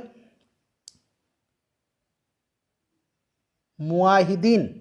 ठीक है, याद रखिएगा, ये पुस्तक जो थी ये राजा राम मोहन राय के द्वारा प्रकाशित पहली पुस्तक थी और 1803 में इसका प्रकाशन हुआ था, ठीक है। लेकिन यहाँ 1815 में प्रकाशित राजा राम मोहन राय की पहली पुस्तक का नाम क्या था? तो ये तो प्रश्न ही गलत तरीके से पूछ लिया गया। 1803 में तोहफत उल मुहाउद्दीन इनकी पहली पुस्तक प्रकाशित हुई थी। 1815 में भी इनकी पुस्तक प्रकाशित हुई थी, लेकिन यह इनकी पहली पुस्तक नहीं थी। 1815 में इनकी एक पुस्तक प्रकाशित हुई थी जिसका नाम है वेदांत ग्रंथ, ठीक है, वेदांत ग्रंथ है, ठीक है। और बीपीएससी ने इसका आंसर भी वेदांत ग्रंथ को ही माना है। चलिए नेक्स्ट क्वेश्चन करेंगे कि फराजी आंदोलन के विरोध में 1893 में ढाका में तायूनी आंदोलन किसने चलाया था? तायूनी आंदोलन किसने चलाया था बताइए। देखिए अब यहाँ पर ध्यान देंगे, 1893 नहीं होगा, तायूनी आंदोलन प्रारंभ हुआ था 1839 में। 1839 में उल्टा लिख दिया गया है, 1839 में यह स्टार्ट हुआ था, ठीक है। फराजी आंदोलन के विरोध में 1838-39 में ढाका में तायूनी आंदोलन चलाया गया, जिसका नेतृत्व जौनपुर के करामत अली ने किया था। जौनपुर के करामत अली ने किया था। और देखिए ध्यान दीजिएगा कि फराजी आंदोलन की शुरुआत 1818 में हाजी शरीयतुल्लाह ने किया था। अभी मैंने आपको बताया था कि फराजी आंदोलन के विरोध में ढाका में तायूनी आंदोलन चलाया गया था, ठीक है। और अब बात आई है फराजी आंदोलन की, तो फराजी आंदोलन की शुरुआत 1818 में, ठीक है, किसने किया था? तो हाजी शरीयतुल्लाह ने किया था। इस आंदोलन का प्रमुख क्षेत्र पूर्वी बंगाल था और इसका उद्देश्य जो है क्षेत्र में मुसलमानों के बीच मौजूद सामाजिक नवाचार या गैर इस्लामिक प्रथाओं का उन्मूलन करना था। तो ये 1800 यहाँ पर 39 होगा, ध्यान रखेंगे, ठीक है। राइट आंसर इसका क्या होगा? तो ऑप्शन डी हो जाएगा, जौनपुर के करामत अली के द्वारा जो है यह चलाया गया था। कौन? तो तायूनी आंदोलन, ठीक है। और फराजी आंदोलन किसके द्वारा चलाया गया था? तो फराजी चलाया गया था हाजी शरीयतुल्लाह के द्वारा। चलिए उसके बाद देखिएगा कि सर सैयद अहमद खां के सबसे कटु आलोचक कौन थे? सर सैयद अहमद खां के सबसे कटु आलोचक जो थे यह थे कौन? तो जमालुद्दीन अफगानी। ऑप्शन ए राइट आंसर इसका हो जाएगा। चलिए नेक्स्ट क्वेश्चन करेंगे। अगला प्रश्न है हमारा कि किसकी कानूनी समस्या के समाधान हेतु महात्मा गांधी को 1893 में दक्षिण अफ्रीका बुलाया गया था? तो ये बुलाया गया था गुजरात के दादा अब्दुल्ला, ठीक है। यह एक व्यापारी थे, भारतीय मुसलमान व्यापारी दादा अब्दुल्ला ने गांधी जी के सामने मुकदमे को देखने का प्रस्ताव रखा था, जिसे गांधी जी ने स्वीकार कर लिया था, ठीक है। और 1893 में दक्षिण अफ्रीका चले गए थे। चलिए नेक्स्ट क्वेश्चन है कि लॉर्ड कर्जन द्वारा किस वर्ष इंडियन यूनिवर्सिटी एक्ट पारित किया गया था? अभी हम लोगों ने इसको कवर किया है 1904 में, ठीक है। भारतीय विश्वविद्यालय अधिनियम। बंगाल नाटक नील दर्पण का अंग्रेजी अनुवाद किसने किया था? तो ये किया था किसने? बंगाल का जो नाटक था, बंगाल नाटक नील दर्पण का, नील दर्पण जो है यह किसकी रचना है? तो नील दर्पण जो है दीनबंधु मित्र की है, ठीक है। अभी हम लोगों ने कवर किया है कि नील दर्पण जो है किसकी रचना है? तो दीनबंधु मित्र की है। चलिए बताइएगा इसका अंग्रेजी अनुवाद किसने किया था? तो ये किया था माइकल मधुसूदन दत्त ने। चलिए नेक्स्ट क्वेश्चन है कि एक अच्छी यूरोपीय पुस्तकालय की एक अलमारी। देखिए मैंने कहा था कहाँ ये प्रश्न पूछा गया है कि एक अच्छी यूरोपीय पुस्तकालय की एक अलमारी भारत तथा अरब के संपूर्ण साहित्य से अधिक मूल्यवान है। यह स्टेटमेंट किसका है? तो यह स्टेटमेंट जो है फ्रेंड्स यह किसका है? तो यह स्टेटमेंट है मैकाले का, ठीक है, याद रखिएगा। चलिए नेक्स्ट क्वेश्चन है कि पंजाब हिंदू सभा की स्थापना किस वर्ष हुआ था? पंजाब हिंदू सभा की स्थापना कब हुआ था? अखिल भारतीय स्तर पर स्थापना से पूर्व प्रांतीय स्तर पर हिंदू महासभा स्थापित की गई थी। सबसे पहले पंजाब प्रांत में 1909 में पंजाब हिंदू सभा की स्थापना की गई थी। उसके बाद बंगाल संयुक्त प्रांत में हिंदू महासभा की भी स्थापना हुई और राष्ट्रीय स्तर पर हिंदू महासभा की स्थापना 1915 में हरिद्वार में कुंभ मेले के दौरान किया गया था, राष्ट्रीय स्तर पर। लेकिन प्रांतीय स्तर पर ये पहले से स्थापित थी, 1909 में पंजाब में हुआ था। उसके बाद देखिए निम्नलिखित में से कौन सा युग्म इसमें से सही है? 1905 में बंगाल विभाजन बिल्कुल सही है। कांग्रेस में फूट ये 1907 में हुआ था, सूरत अधिवेशन आपको याद होगा। रॉलक एक्ट 1919 सही है। तो पहला और तीसरा जो है इसका सही दिया गया है। चलिए आगे बढ़ेंगे, नेक्स्ट क्वेश्चन कर लेंगे कि यूरोपीय इतिहास के औपनिवेशिक काल के संदर्भ में आपको यहाँ पर मिलान करना है। चलिए व्यक्ति है और एक तरफ विषय है।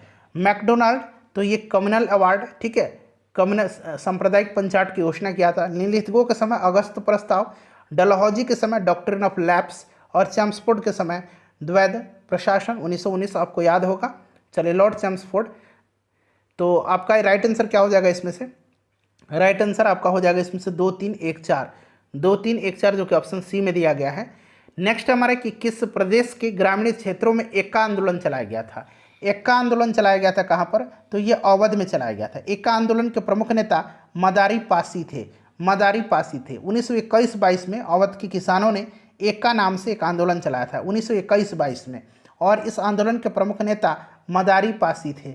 मदारी पासी थे, ठीक है, ध्यान रखिएगा। राइट आंसर इसका अवध हो जाएगा। उसके बाद देखिएगा कि खान अब्दुल गफ्फार खान के द्वारा स्थापित खुदाई खिदमतगार को किस नाम से भी जाना जाता था? तो लाल कुर्ती के नाम से जाना जाता था, रेड शर्ट्स करेक्ट आंसर हो जाएगा। सीमांत गांधी भी कहा जाता है खान अब्दुल गफ्फार खान को, फ्रंटियर गांधी। जमींदारों द्वारा कृषक से मांगे गए बेगार या अवैध उपकर को किस नाम से भी जाना जाता था? तो इसको किस नाम से जाना जाता था? वेथी के नाम से इसको जाना जाता था, ठीक है, वेथी के नाम से जाना जाता था। चलिए, पुनः याद रखें, अब यह झंडा लहरा गया है, यह कभी भी झुकना नहीं चाहिए जब तक कि एक भी भारतीय पुरुष, महिला या बालक भारत में जीवित रहे। यह किसने कहा था? तो फ्रेंड्स, ये कहा था किसने? तो लाहौर में जवाहरलाल नेहरू जी ने कहा था। 1929 के लाहौर अधिवेशन की अध्यक्षता जवाहरलाल नेहरू जी ने किया था, और इसी अधिवेशन में पूर्ण स्वराज प्रस्तावित किया गया था। जवाहरलाल नेहरू राइट आंसर हो जाएगा, लाहौर में। नेक्स्ट क्वेश्चन है, मैं जहाँ भी हूँ जगदीशपुर वहीं है, यह किसने कहा था?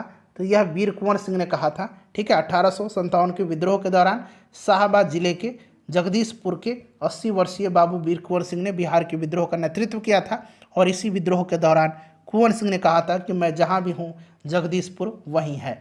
चलिए, नेक्स्ट क्वेश्चन है कि बिरसा मुंडा के अनुयायी उन्हें किसका अवतार मानते थे?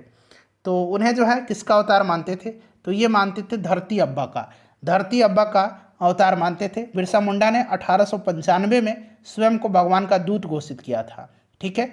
और देखिए, बिरसा मुंडा अपने समर्थकों को सिंह बोंगा, या मैं लिख देता हूँ सिंह बोंगा की पूजा करने की सलाह देते थे, ठीक है। चलिए, अगला प्रश्न है कि बॉयकॉट और स्वदेशी आंदोलन के समर्थन में किस स्थान में गोल्डन लीग नामक संस्था की स्थापना की गई थी?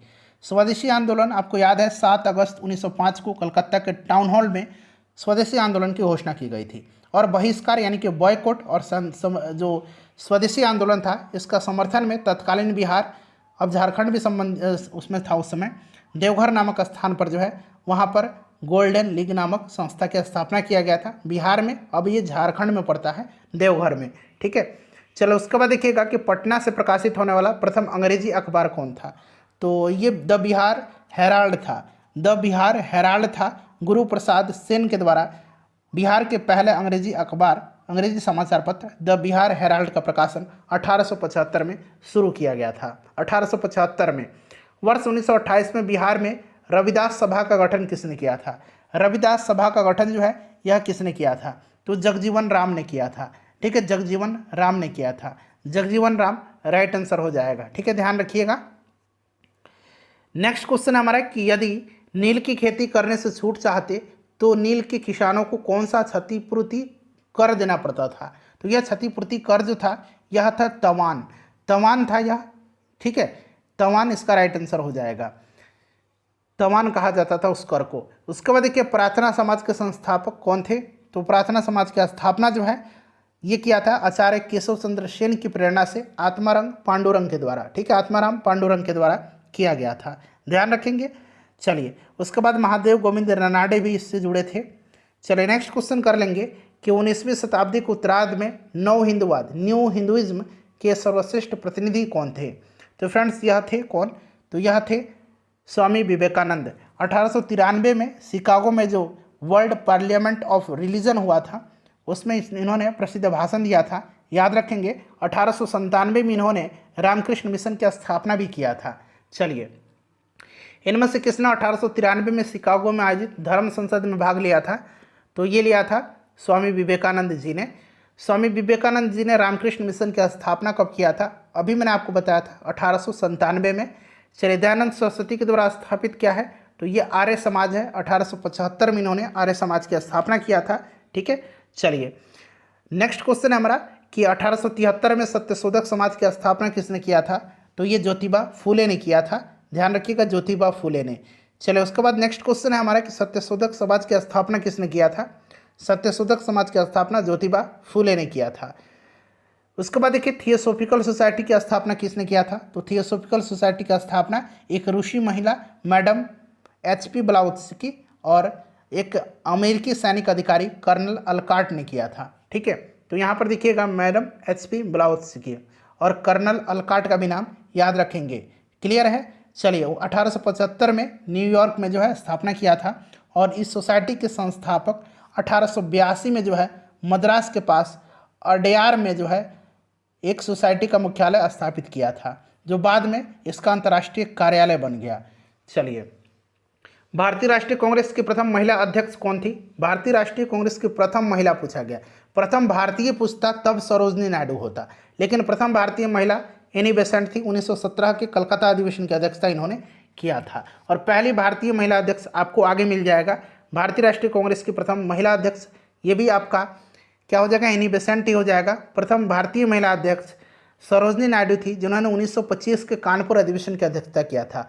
भारत में नारी आंदोलन इनकी प्रेरणा से आरंभ हुआ था। तो भारत में नारी आंदोलन की बात करें तो आधुनिक भारत में महिला आंदोलन की प्रेरणा का स्रोत रमाबाई थी। रमाबाई याद रखेंगे, रमाबाई जो थी यह महादेव गोविंद रनाडे की धर्मपत्नी थी और इन्होंने सेवा सदन नामक संगठन की स्थापना किया था। तो ऑप्शन में आप देखेंगे रमाबाई नहीं दिया गया है, तो ज्योतिबा फूले भी हो जाएगा इसका आंसर। ठीक है, चलिए ज्योतिबा फूले भी इसका आंसर है, क्योंकि ज्योतिबा फूले ने लड़कियों के लिए एक बालिका विद्यालय की स्थापना भी किया था, ध्यान रखिएगा। और देखिए बीपीएससी ने इसको उत्तर नहीं माना था, इस प्रश्न को स्टार लगा करके छोड़ दिया था। तो आप भी ऐसे ही याद रखेंगे, रामाबाई ही नाम ध्यान रखेंगे आप। चलिए उसके बाद देखिए प्रार्थना समाज, यंग इंडिया, लोकहितवादी, सत्यशोधक समाज, रहनुमाबाई मजमदार, ये सभा जो थी इसमें संस्थापक जो है उनका नाम बताना है आपको। तो देखिए प्रार्थना समाज की स्थापना जो है ये किसने किया था, तो आत्माराम पांडुरंग। उसके बाद यंग इंडिया महात्मा गांधी, लोकहितवादी गोपाल हरि देशमुख को कहा जाता है। ठीक है, उसके बाद सत्यशोधक समाज की स्थापना ज्योतिबा फूले ने किया था और यहाँ पर देखिए रहनुमाबाई मजमदार, ये आपका नरजी फुरदोंजी। तो ये ऑप्शन बी सही है। चलिए आगे बढ़ेंगे कि नाई धोबी बंद सामाजिक बायकाट का एक स्वरूप था जो 1919 पे, बताइए राइट आंसर क्या हो जाएगा। तो देखिए यह जो है 1919 में यह किसानों द्वारा प्रतापगढ़ जिले में चलाया गया था। किसानों के द्वारा प्रतापगढ़ जिले में चलाया गया था। अगला प्रश्न करेंगे कि पंजाब भूमि हस्तांतरण अधिनियम कब पारित किया गया। तो फ्रेंड्स यह पारित किया गया था सन 1900 में। 1900 में पंजाब भूमि हस्तांतरण अधिनियम पारित किया गया था। ठीक है, ऑप्शन सी राइट आंसर हो जाएगा। अवध में एक्का आंदोलन का उद्देश्य क्या था, अभी मैंने आपको एक्का आंदोलन के बारे में बताया भी था। ठीक है, एक्का आंदोलन राइट आंसर इसका क्या हो जाएगा, तो लगान का नगद में परिवर्तन, लगान का नगद में परिवर्तन। चलिए नेक्स्ट क्वेश्चन कर लेंगे फ्रेंड्स कि स्वामी सहजानंद का संबंध था। तो स्वामी सहजानंद सरस्वती जो थे ये बिहार के किसान आंदोलन के साथ जुड़े हुए थे। ठीक है, बिहार में किसान आंदोलन के प्रमुख नेता थे, याद रखिएगा। चलिए नेक्स्ट क्वेश्चन कर लेंगे हम लोग कि स्वामी सहजानंद, काफ़ी प्रश्न मिलेगा स्वामी सहजानंद के बारे में और भी विस्तार में हम आगे जानेंगे। चलिए स्वामी सहजानंद निम्न में से किससे संबंधित थे, तो ये बिहार में किसान आंदोलन से। चलिए उसके बाद देखिएगा कि इनमें से कौन बिहार में किसान आंदोलन के साथ जुड़े थे। तो राइट आंसर क्या हो जाएगा, राजेंद्र प्रसाद भी जुड़े हुए थे। ठीक है, राजेंद्र प्रसाद जुड़े हुए थे, ध्यान रखिएगा। चलिए नेक्स्ट क्वेश्चन है कि सुरक्षा प्रकोष्ठ की नीति संबंधित है। तो यह नीति जो है यह वारेन हेस्टिंग्स और बेलेजली दोनों से संबंधित है। वारेन हेस्टिंग्स ऑप्शन में दिया गया है। निम्नलिखित में से किसने बंगाल में द्वैध शासन प्रणाली ड्यूअल गवर्नमेंट को समाप्त किया था। तो यह समाप्त किया था वारेन हेस्टिंग के कार्यकाल में। ठीक है, वारेन हेस्टिंग के कार्यकाल में इसे समाप्त किया गया था, पहले ही मैंने आपको बता दिया है इसके बारे में। चलिए उसके बाद देखिए लॉर्ड वेलेस्ली की सहायक संधि को स्वीकार करने वाला पहला मराठा सरदार, तो ये कौन थे। अच्छा, लॉर्ड वेलेस्ली का जो सहायक संधि था इसको सबसे पहले स्वीकारा था हैदराबाद के निज़ाम ने। ठीक है, और मराठा पेशवा जो था, मराठा सरदार, ये पेशवा बाजीराव द्वितीय था। नेक्स्ट क्वेश्चन है हमारा कि भारत में प्रथम जनगणना किस वर्ष प्रारंभ की गई थी। प्रथम जनगणना 1872 में लॉर्ड मेयो के समय में कराई गई थी, लेकिन नियमित जनगणना की शुरुआत जो है यह किसके समय में हुई थी, लॉर्ड रिपन के समय में हुई थी 1881 में। चलिए अगला प्रश्न कि महारानी विक्टोरिया को भारत की सम्राज्ञी कब नियुक्त किया गया था। तो ये किया गया था 1877 में। 1877 में लॉर्ड लिटन ने 1 जनवरी 1877 को दिल्ली में एक वैभवशाली दरबार का आयोजन किया था और उस उपाधि की घोषणा इसी में की गई थी। कैसर हिंद की उपाधि से भी महारानी विक्टोरिया को विभूषित किया गया था। 1877 हो जाएगा। उसके बाद देखिए चित्तरंजन दास और मोतीलाल नेहरू ने कांग्रेस के भीतर स्वराज पार्टी किस उद्देश्य से बनाया था? तो यह उद्देश्य क्या था? यह उद्देश्य था इनका राज्य परिषदों में चुनाव में भाग लेने के हेतु। 1923 में इन्होंने स्वराज पार्टी का गठन किया था। मोतीलाल नेहरू जी थे फ्रेंड्स इसके महासचिव थे और चित्तरंजन दास इसके अध्यक्ष थे। नेक्स्ट क्वेश्चन है हमारा कि डॉक्टर अंबेडकर और महात्मा गांधी के बीच दूसरे गोलमेज संगोष्ठी यानी कि दूसरे गोलमेज सम्मेलन के समय किस विषय पर मतांतर हो गया था? बताइएगा राइट आंसर इसका क्या होगा। तो फ्रेंड्स यह था दलितों के लिए पृथक मतदान। ठीक है, दलितों के लिए पृथक मतदान। चलिए नेक्स्ट क्वेश्चन कर लेंगे कि मुद्रण यंत्र को भारत में 16वीं सदी के मध्य पहली बार कौन लाया था? पहली बार कौन लाया था? तो ये पुर्तगाली मशीनरी। ठीक है, पुर्तगाली मशीनरी। ऑप्शन नंबर इसका सी राइट आंसर हो जाएगा। चलिए उसके बाद देखिएगा कि बम्बई प्रेसिडेंसी एसोसिएशन की स्थापना किसने किया था? तो 1885 में बम्बई प्रेसिडेंसी एसोसिएशन की स्थापना फिरोज शाह मेहता, केटी तेलंग और बदरुद्दीन तैयब जी ने किया था। फिरोज शाह मेहता, केटी तेलंग और बदरुद्दीन तैयब जी ने किया था। एक से अधिक इसका राइट आंसर हो जाएगा, ध्यान रखिएगा, इंपॉर्टेंट क्वेश्चन है। उसके बाद देखिए भारत संघ यानी कि इंडियन एसोसिएशन के संस्थापक कौन थे? इंडियन एसोसिएशन की स्थापना 1876 में सुरेंद्र नाथ बनर्जी और आनंद मोहन बोस ने किया था। सुरेंद्र नाथ बनर्जी और आनंद मोहन बोस का भी नाम ध्यान रखिएगा। चलिए उसके बाद देखिए 1876 में इंडियन एसोसिएशन की स्थापना किसने किया था? तो यहाँ पर देखिए आनंद मोहन बोस मैंने बताया था आपको, और अब यहाँ पर देखिए सुरेंद्र नाथ बनर्जी का नाम दिया गया है। ठीक है, तो ऑप्शन ए राइट आंसर हो जाएगा। कब किया गया था? तो 1876 में। राष्ट्रीय कांग्रेस से पूर्व सबसे प्रमुख संस्था कौन सी थी? तो राष्ट्रीय कांग्रेस से पूर्व संस्था जो थी यह इंडियन एसोसिएशन ऑफ कलकत्ता था। चलिए जिसकी स्थापना सुरेंद्र नाथ बनर्जी और आनंद मोहन बोस ने किया था। चलिए उसके बाद देखिए सुरेंद्र नाथ बनर्जी को किस वर्ष भारतीय सिविल सर्विसेज से हटाया गया था? तो फ्रेंड्स इनको हटाया कब गया था? तो 1874 में। 1874 में इनकी प्रथम जो अपॉइंटमेंट हुई थी, नियुक्ति हुई थी, पोस्टिंग हुई थी, ये बांग्लादेश में असिस्टेंट मजिस्ट्रेट के पद पर, बांग्लादेश में सिलहट में असिस्टेंट मजिस्ट्रेट के पद पर हुई थी। और यहीं पर एक छोटी सी मामूली भूल की वजह से 1874 में इनको पद से हटा दिया गया था। उसके बाद देखिए राजनीतिक सुधारों को लेकर के विरोध करने वाले पहले भारतीय कौन थे? तो ये भारतीय जो थे ये कौन थे? राजनीतिक सुधारों को लेकर के विरोध करने वाले, तो ये राजा राम मोहन राय थे। ठीक है, चलिए ऑप्शन नंबर यहाँ पर देखेंगे तो सी राइट आंसर हो जाएगा।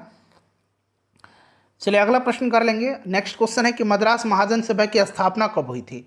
मद्रास महाजन सभा की स्थापना की गई थी, ये कब किया गया था? तो 1884 में किया गया था बी राघवाचारी, जी सुब्रमण्यम तथा पी आनंद चार्लू के द्वारा।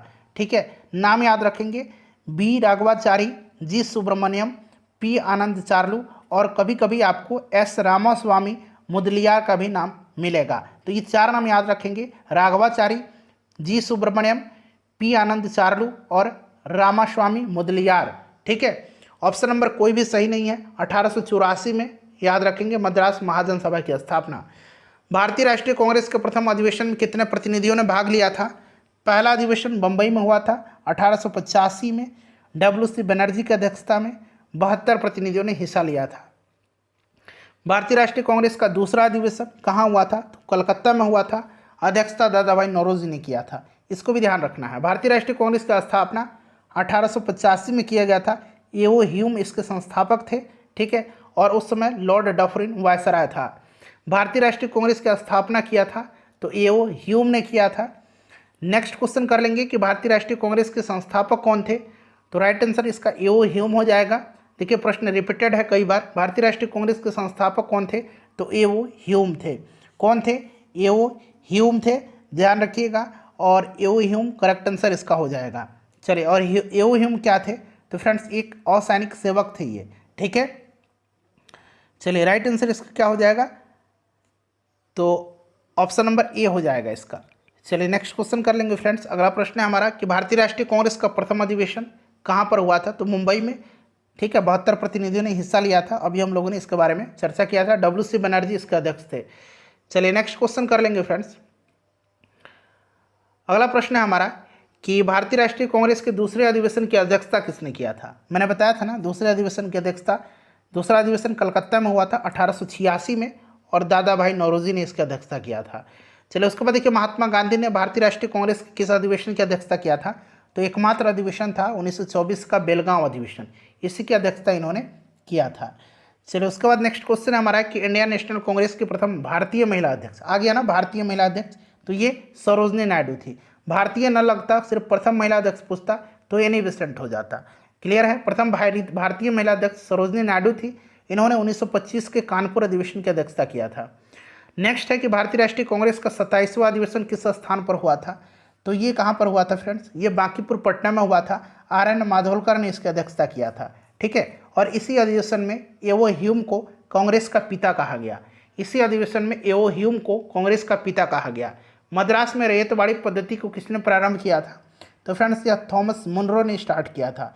थॉमस मुनरो राइट आंसर हो जाएगा। इसके बारे में हम लोग अभी कवर कर लिए हैं।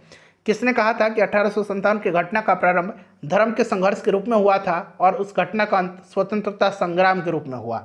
यह किसने कहा था। तो फ्रेंड्स यह कहा है डॉक्टर SN सेन ने। ठीक है, चलिए option number A right answer हो जाएगा। किस वर्ष एक भारतीय महिला भारतीय राष्ट्रीय कांग्रेस के अध्यक्ष बनी थी। तो राइट आंसर इसका क्या हो जाएगा, राइट आंसर 1925 का कानपुर अधिवेशन है। 1925 नहीं है, कोई भी नहीं होगा। ठीक है, सरोजनी नायडू थी। चलिए यहाँ पर देखिए, सभी कथन को पढ़िएगा और यहाँ से राइट आंसर आपको चुन करके बताना है। कथन को ज़रा ध्यान से पढ़ लीजिए, सारे कथन को पढ़ लीजिए और बताइएगा राइट आंसर इसका क्या हो जाएगा। यहाँ पर देखिएगा कि लाइक अली निज़ाम के एग्जीक्यूटिव काउंसिल के प्रेसिडेंट थे। सही है, मीर लाइक अली हैदराबाद के निज़ाम की एग्जीक्यूटिव काउंसिल के प्रेसिडेंट थे। ठीक है, तो ये तो स्टेटमेंट बिल्कुल सही दिया गया है। क्लियर है। उसके बाद अगला स्टेटमेंट पढ़िएगा। अगला स्टेटमेंट है कि ये सही दिया गया है। ठीक है, उसके बाद सही कौन कौन से है मैं आपको बता देता हूँ। उसके बाद पहला का बाद चौथा सही है। ठीक है, चौथा सही दिया गया है। शाहनवाज भुट्टो जूनागढ़ स्टेट के आखिरी दीवान थे, बिल्कुल ये भी सही दिया गया है। उसके बाद देखिए चौथा के बाद पांचवा स्टेटमेंट सही है कि KM मुंशी को भारत सरकार ने हैदराबाद में अपने एजेंट के रूप में नियुक्त किया था। तो पहला, चौथा और पांचवा इसमें सही दिया गया। ठीक है, पढ़ लीजिए पहला, चौथा और पांचवा स्टेटमेंट। तो ऑप्शन यहाँ पर देखेंगे केवल 1, 4 और 5 सही दिया गया है। चलिए उसके बाद देखिए पुस्तक poverty and un-British rule in India लिखा किसने है। तो दादा भाई नौरोजी की पुस्तक है। चलिए दादा भाई नौरोजी राइट आंसर हो जाएगा। उसके बाद देखिए किसने कहा था कांग्रेस आंदोलन न तो लोगों द्वारा प्रेरित था और न ही यह उनके द्वारा सोचा या योजनाबद्ध किया गया था। तो यह कहा था किसने, सर सैयद अहमद खान ने। सर सैयद अहमद खान तथा शिव प्रसाद सिंह ने एक संयुक्त भारतीय राजभक्त सभा यूनाइटेड इंडियन पैट्रियोटिक एसोसिएशन बनाई थी, जिसका स्पष्ट उद्देश्य कांग्रेस के प्रचार को निष्फल बनाना था और लोगों को कांग्रेस से दूर रखना था। सैयद अहमद खान ने कहा था कि कांग्रेस आंदोलन न तो लोगों द्वारा प्रेरित था और न ही यह उनके द्वारा सोचा या योजनाबद्ध किया गया था। Option number B right answer हो जाएगा। उसके बाद देखिए मुझे विश्वास है कि कांग्रेस अपने विनाश की तरफ जा रही है और मेरी यह बड़ी इच्छा भारत में रहते होगी कि इसके शांति प्रिय निधन में इसका सहायक बनूं। यह किसने लिखा था। तो फ्रेंड्स यह लिखा था लॉर्ड कर्जन ने। लॉर्ड कर्जन का यह कथन है। ठीक है, चलिए आगे बढ़ेंगे। नेक्स्ट क्वेश्चन करेंगे कि निम्नलिखित में से किस वायसराय के कार्यकाल में भारतीयों को राय बहादुर और खान बहादुर की उपाधि प्रदान करना प्रारंभ हुआ था। तो ये प्रारंभ हुआ था किसके समय में। करेक्ट आंसर देखिए, राइट आंसर इसका क्या हो जाएगा। तो ये 1859-60 में हुआ था। 1859-60 में। इनमें से किसी का भी कार्यकाल 1859-60 में नहीं है, उपरोक्त में से कोई नहीं होगा। चलो उसके बाद देखिए अधिकतर नरमपंथी नेता थे। तो अधिकतर नरमपंथी नेता शहरी क्षेत्र के थे। शहरी क्षेत्र के थे नरमपंथी नेता। ठीक है, शहरी क्षेत्र के थे। चलिए नेक्स्ट क्वेश्चन कर लेंगे कि निम्नलिखित में कौन उग्रपंथी नहीं था। उग्रपंथी नहीं था बताइए। तो इसमें से गोपाल कृष्ण गोखले नहीं थे। गोपाल कृष्ण गोखले नहीं थे। गोपाल कृष्ण गोखले जो थे ये नरम दल के नेता थे। चलिए फ्रेंड्स अगला प्रश्न कर लेंगे कि भारत सेवक समाज की स्थापना किसने किया था। भारत सेवक समाज की स्थापना किसने किया था। फ्रेंड्स ये किया था गोपाल कृष्ण गोखले ने। गोपाल कृष्ण गोखले ने servants of India society Bharat सेवक समाज की स्थापना 1905 में किया था। नेक्स्ट क्वेश्चन है कि 1905 में सर्वेंट्स ऑफ इंडिया सोसाइटी की स्थापना किसके द्वारा किया गया। सेम क्वेश्चन है दूसरे तरीके से पूछा गया है, गोपाल कृष्ण गोखले ने किया था। रजनी पामदत्त ने कहा है कि वे साम्राज्यवाद से लड़ते भी थे और सहयोग भी करते थे। उन्होंने किस राजनीतिक गठबंधन के बारे में यह कहा है? तो उन्होंने कहा है भारतीय राष्ट्रीय कांग्रेस के बारे में, भारतीय राष्ट्रीय कांग्रेस के बारे में। चलिए, भारतीय राष्ट्रीय आंदोलन गर्मपंथियों के प्रभावाधीन आया था कब? तो फ्रेंड्स 1906 के बाद में आया था। ठीक है, चलिए उसके बाद देखिए बाल गंगाधर तिलक बाल गंगाधर तिलक लोकमान्य तिलक के नाम से जाने जाना लगा जब? तो इसका देखिए राइट आंसर होना चाहिए ऑप्शन नंबर ही, उपरोक्त में से कोई नहीं। दरअसल उनकी एक घटना के कारण नहीं, देखिए ये वास्तव में नेशनल हीरो थे और वे राष्ट्रीय नायक के रूप में उभरे और उन्हें लोकमान्य की उपाधि प्राप्त हुई थी। और अनेक ऐसी घटनाएं थी जिसके कारण इनको लोकमान्य की उपाधि दी गई थी। तो कोई एक घटना इसका कारण नहीं होना चाहिए, ऑप्शन ई इसका राइट आंसर होना चाहिए। ठीक है, चलिए निम्नलिखित में से कौन सा नेता कांग्रेस के गरम दल से संबंधित था? गरम दल से संबंधित अरविंद घोष थे। ठीक है, लाल, बाल और पाल आपको याद होगा। चलिए नेक्स्ट क्वेश्चन है कि नेशनल काउंसिल ऑफ एजुकेशन की स्थापना कब हुई थी? तो फ्रेंड्स इसकी स्थापना 15 अगस्त 1906 को, राष्ट्रीय शिक्षा परिषद नेशनल काउंसिल ऑफ एजुकेशन की स्थापना 15 अगस्त 1906 को हुई थी। नेक्स्ट क्वेश्चन कर लेंगे कि राष्ट्रीय आंदोलन में निम्न में से किसको नरमदलीय के तौर पर नहीं जाना जाता था? नरमदलीय के तौर पर बाल गंगाधर तिलक को, लाल, बाल, पाल मैंने आपको बताया ना, लाला लाजपत राय, बाल गंगाधर तिलक। ठीक है, नेक्स्ट क्वेश्चन है कांग्रेस के नरम दल के नेताओं की आंदोलन की पद्धति क्या थी? तो नरम दल के नेताओं की जो पद्धति थी, यह पद्धति था आपका राजवामबंद आंदोलन। ठीक है, तो ऑप्शन बी इसका राइट आंसर हो जाएगा, यानी कि कॉन्स्टिट्यूशनल एजिटेशन। ठीक है, अंग्रेजी में इसको कहेंगे। चलिए उसके बाद देखिएगा नेक्स्ट क्वेश्चन है हमारा कि शेरे पंजाब के नाम से किसको जाना जाता था? तो ये शेरे पंजाब लाला लाजपत राय। अभिनव भारत से कौन संबंधित थे? अभिनव भारत की स्थापना किसने किया था? अभिनव भारत की स्थापना जो है यह किया था 1904 में। किसने? तो वी.डी. सावरकर जी ने। वी.डी. सावरकर राइट आंसर हो जाएगा। मुजफ्फरपुर में किंग्सफोर्ड की हत्या का प्रयास कब किया गया? तो 1908 में किया गया था। खुदीराम बोस और प्रफुल्ल चाकी ने किया था। लेकिन जो है आपको पता है कि इसमें प्रफुल्ल चाकी ने आत्महत्या कर लिया और खुदीराम बोस को फांसी की सज़ा दी गई थी। चलिए अगला प्रश्न कर लेंगे, 1908 इसका राइट आंसर हो जाएगा। चलिए नेक्स्ट क्वेश्चन है 198 नंबर कि निम्न में से कौन सा एक राष्ट्रवादी समाचार पत्र नहीं था? इसमें से राष्ट्रवादी समाचार पत्र कौन सा नहीं था? तो फ्रेंड्स यह द टाइम्स ऑफ इंडिया था। टाइम्स ऑफ इंडिया एक राष्ट्रवादी समाचार पत्र नहीं था, बाकी इसमें समाचार पत्र जो थे ये राष्ट्रवादी थे। क्रांतिकारी गतिविधियों के साथ कौन सी पत्रिका जुड़ी हुई नहीं थी? जुड़ी हुई नहीं पूछा गया है। यह पत्रिका जो थी, यह पत्रिका यंग इंडिया थी। यंग इंडिया यह क्रांतिकारी गतिविधियों के साथ जुड़ी नहीं थी। यंग इंडिया का संपादन किसने किया था? तो महात्मा गांधी जी ने किया था। और गांधी जी आपको पता है कि अहिंसक आंदोलन के समर्थक थे ये। ठीक है, चलिए उसके बाद देखिएगा कि नीचे दिए गए विकल्प में राष्ट्रवादी समाचार पत्र द हिंदू, केसरी, बंगाली, हिंदुस्तानी सुधारक के संपादकों के नाम का सही संयोजन ज्ञात करें।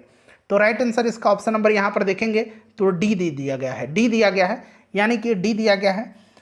चलिए हिंदू जी सुब्रमण्यम अय्यर, ठीक है, द हिंदू का। उसके बाद बंगाली का बाल गंगाधर तिलक, केसरी का बाल गंगाधर तिलक, बंगाली का सुरेंद्र नाथ बनर्जी, हिंदुस्तानी का ये क्रम सही दिया गया है। ठीक है, इसको एक बार आप लोग मिला लीजिएगा, वीडियो लंबी हो जाएगी।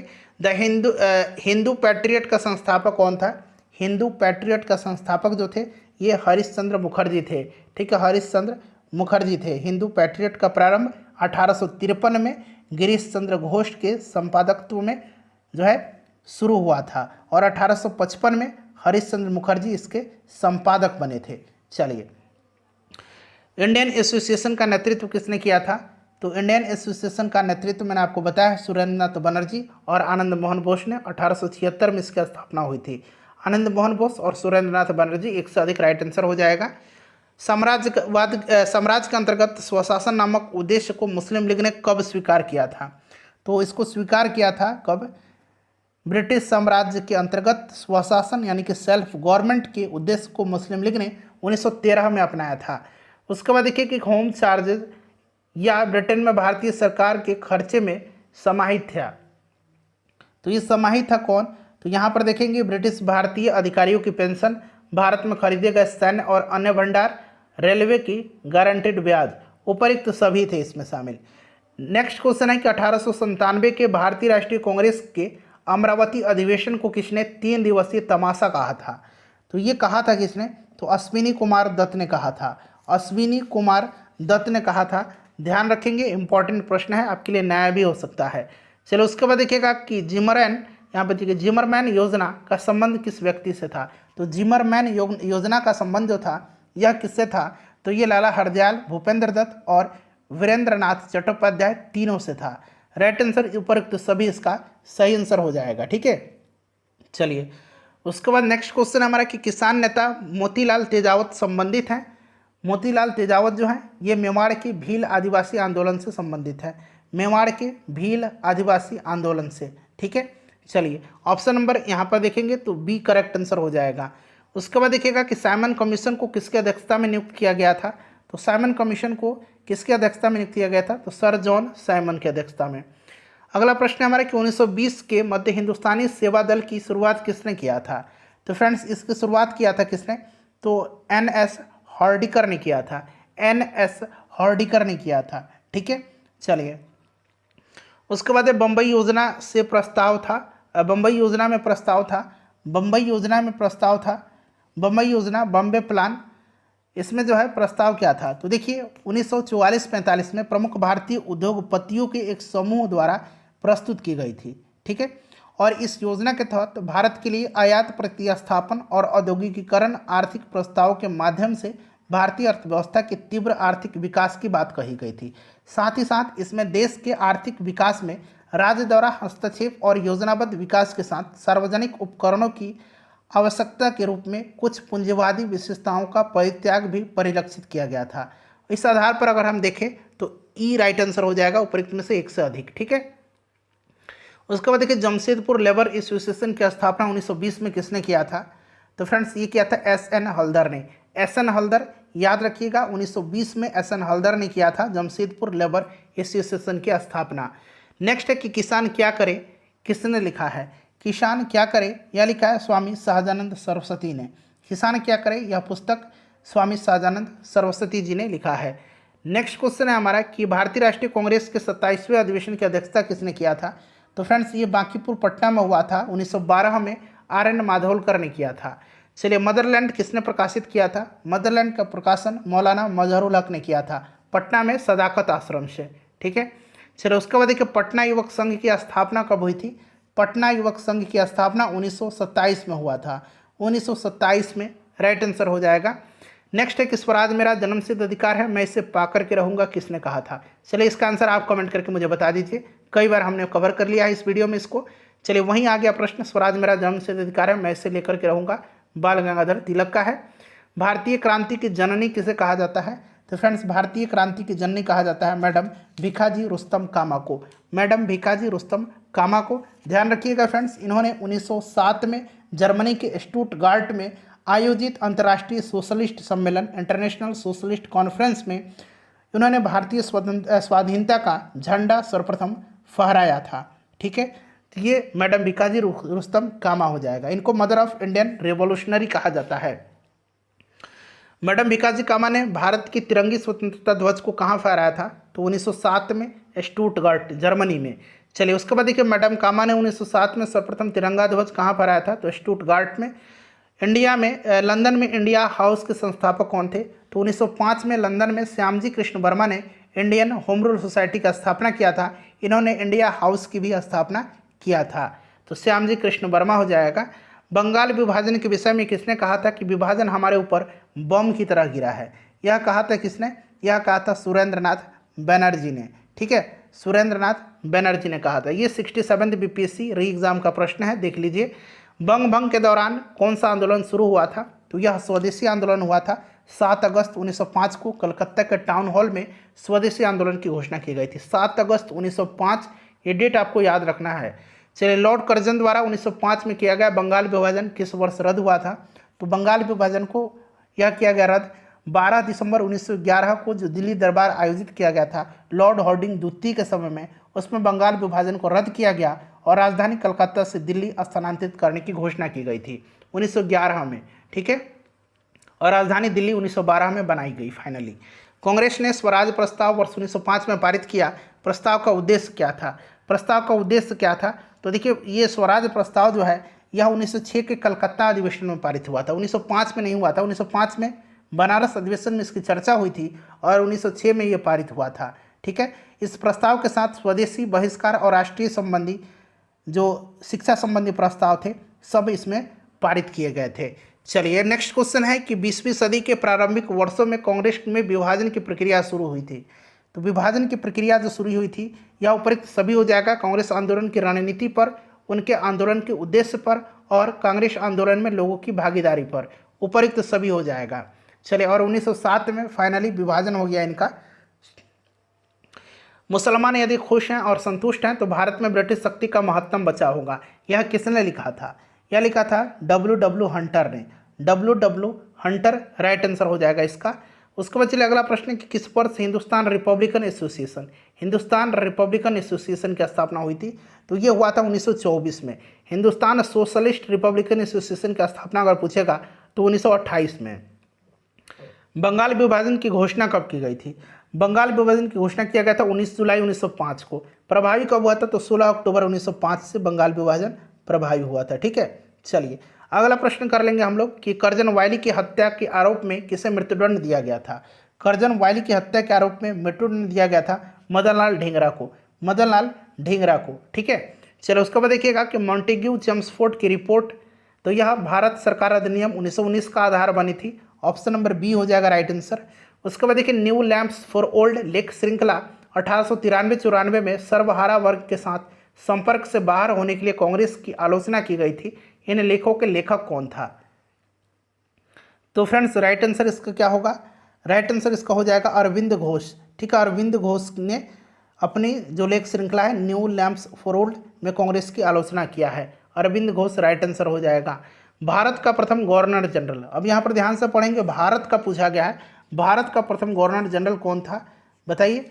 तो देखिए वारन हेस्टिंग को 1774 में बंगाल का प्रथम गवर्नर जनरल नियुक्त किया गया। बंगाल का प्रथम गवर्नर जनरल। और भारत का प्रथम governor general Lord William Bentinck था। लॉर्ड विलियम बेंटिक ऑप्शन में नहीं है, इसलिए ऑप्शन ई इसका राइट आंसर हो जाएगा। ठीक है। चलिए भारत का प्रथम गवर्नर जनरल कौन था? लॉर्ड विलियम बेंटिक था। 1857 की क्रांति सर्वप्रथम कहाँ से प्रारंभ हुई थी? तो फ्रेंड्स यह मेरठ से प्रारंभ हुई थी 10 मई 1857 को। 10 मई 1857 को। चलिए उसके बाद देखिएगा कि तेभागा आंदोलन 1946 में बंगाल में आरंभ हुआ था।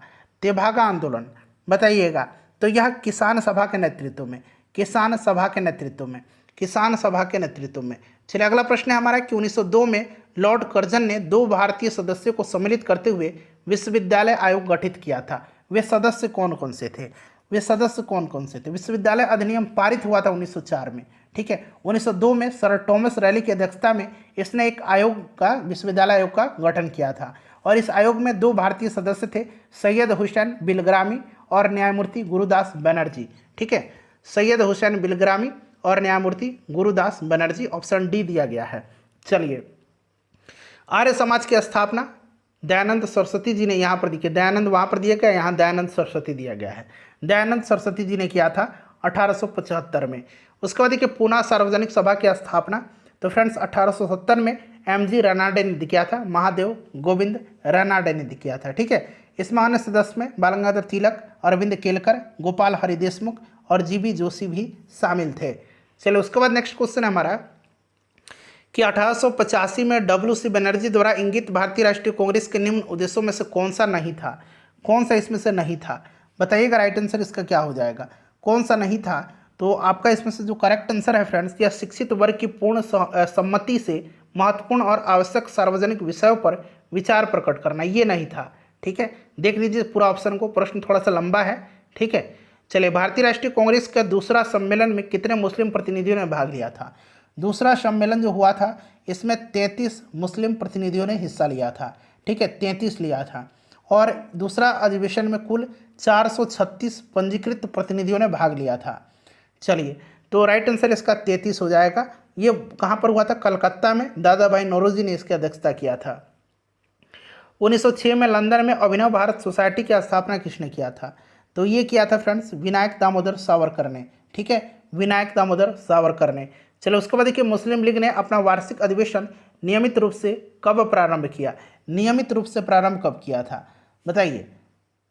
तो देखिए अखिल भारतीय मुस्लिम लीग की स्थापना जो है यह 1906 में ढाका में हुई थी। ठीक है, इसके संस्थापक ढाका के नवाब सलीमुल्लाह थे और 1907 में मुस्लिम लीग का वार्षिक अधिवेशन कराची में, 1908 में अमृतसर में हुआ था। इसके बाद क्या हुआ? मुस्लिम लीग का अधिवेशन अनियमित रूप से देश के विभिन्न शहरों में आयोजित होता रहा। बिहार लोक सेवा आयोग ने अपनी उत्तर कुंजी में इसका आंसर डी माना हुआ है 1925 ईस्वी से। चलिए नेक्स्ट क्वेश्चन है हमारा कि चंपारण आंदोलन मुख्यतः किसके विरोध में था? चंपारण आंदोलन जो था यह किसके विरोध में था? तो यह नकदी फसल के विरोध में था। ठीक है, नकदी फसल हो जाएगा इसका राइट आंसर। चलिए नकदी फसल हो जाएगा ऑप्शन नंबर बी। चलिए नेक्स्ट क्वेश्चन हमारा तिनकठिया प्रथा आपको याद है 1934 ईस्वी में कांग्रेस सोशलिस्ट पार्टी की स्थापना की गई थी। 1934 में कांग्रेस सोशलिस्ट पार्टी की स्थापना जो है यह जयप्रकाश नारायण और आचार्य नरेंद्र देव के प्रयत्नों से कांग्रेस सोशलिस्ट पार्टी का गठन किया गया था। ठीक है, चलिए तो ये आपका ऑप्शन नंबर सी हो जाएगा। उसके बाद देखिएगा कि भारत छोड़ो आंदोलन के दौरान बकरी के टापू में अखिल भारतीय आज़ाद दस्ता का गठन किसने किया था? तो ये किया था नेपाल की तराई में है बकरी का टापू और वहीं पर किया था जयप्रकाश नारायण ने। जयप्रकाश नारायण को बांकीपुर जेल में राजेंद्र प्रसाद को रखा गया था और जयप्रकाश नारायण को हजारीबाग जेल में रखा गया था भारत छोड़ो आंदोलन के समय। किसने कहा था कि जब तक यह तीसरी शक्ति अथवा इंग्लैंड यहाँ है हमारे सांप्रदायिक मतभेद हमें परेशान करते रहेंगे? यह किसने कहा था? तो फ्रेंड्स यह कहा था किसने? तो यह महात्मा गांधी जी का कथन है जो उन्होंने लुई फिशर को दिए गए एक साक्षात्कार में कहा था। ठीक है, महात्मा गांधी जी ऑप्शन में नहीं दिया गया है। चलो उसके बाद नेक्स्ट क्वेश्चन हमारा कि काकोरी ट्रेन डकैती कांड, अब इसका नाम काकोरी ट्रेन एक्शन रख दिया गया है। किन क्रांतिकारियों को इसमें फांसी की सजा दी गई थी? चलिए बताइएगा राइट आंसर क्या हो जाएगा। 9 अगस्त 1925 को यह कांड हुआ था काकोरी ट्रेन एक्शन का और इसमें फांसी दिया गया था राम प्रसाद बिस्मिल, अशफाक उल्ला खां को। ठीक है, रोशन लाल, राजेंद्र लाहिड़ी को भी दिया गया था। चंद्रशेखर आज़ाद इसमें फरार हो गए थे। ठीक है, चलिए याद रखेंगे राम प्रसाद बिस्मिल, अशफाक उल्ला खान, रोशन लाल और राजेंद्र लाहिड़ी को फांसी की सजा दी गई थी। हिंदुस्तान सोशलिस्ट रिपब्लिकन आर्मी के संस्थापक, देखिए हिंदुस्तान सोशलिस्ट रिपब्लिकन आर्मी के संस्थापक भगत सिंह हो जाएगा। निम्नलिखित पंक्तियों को किसने लिखा? सरफरोशी की तमन्ना अब हमारे दिल में है, देखना है जोर कितना बाजुए कातिल में है। तो इसको लिखा किसने है फ्रेंड्स? इसको लिखा है, बताइए राइट आंसर क्या हो जाएगा इसका? राम प्रसाद बिस्मिल। ठीक है, देखिए इस गज़ल की पंक्तियाँ बिस्मिल अजीमाबादी जी की थी। बिस्मिल अजीमाबादी का वास्तविक नाम सैयद शाह मोहम्मद हसन था। ठीक है, तो यहाँ पर जो आंसर दिया गया है ये आपका बिस्मिल हो जाएगा, याद रखिएगा।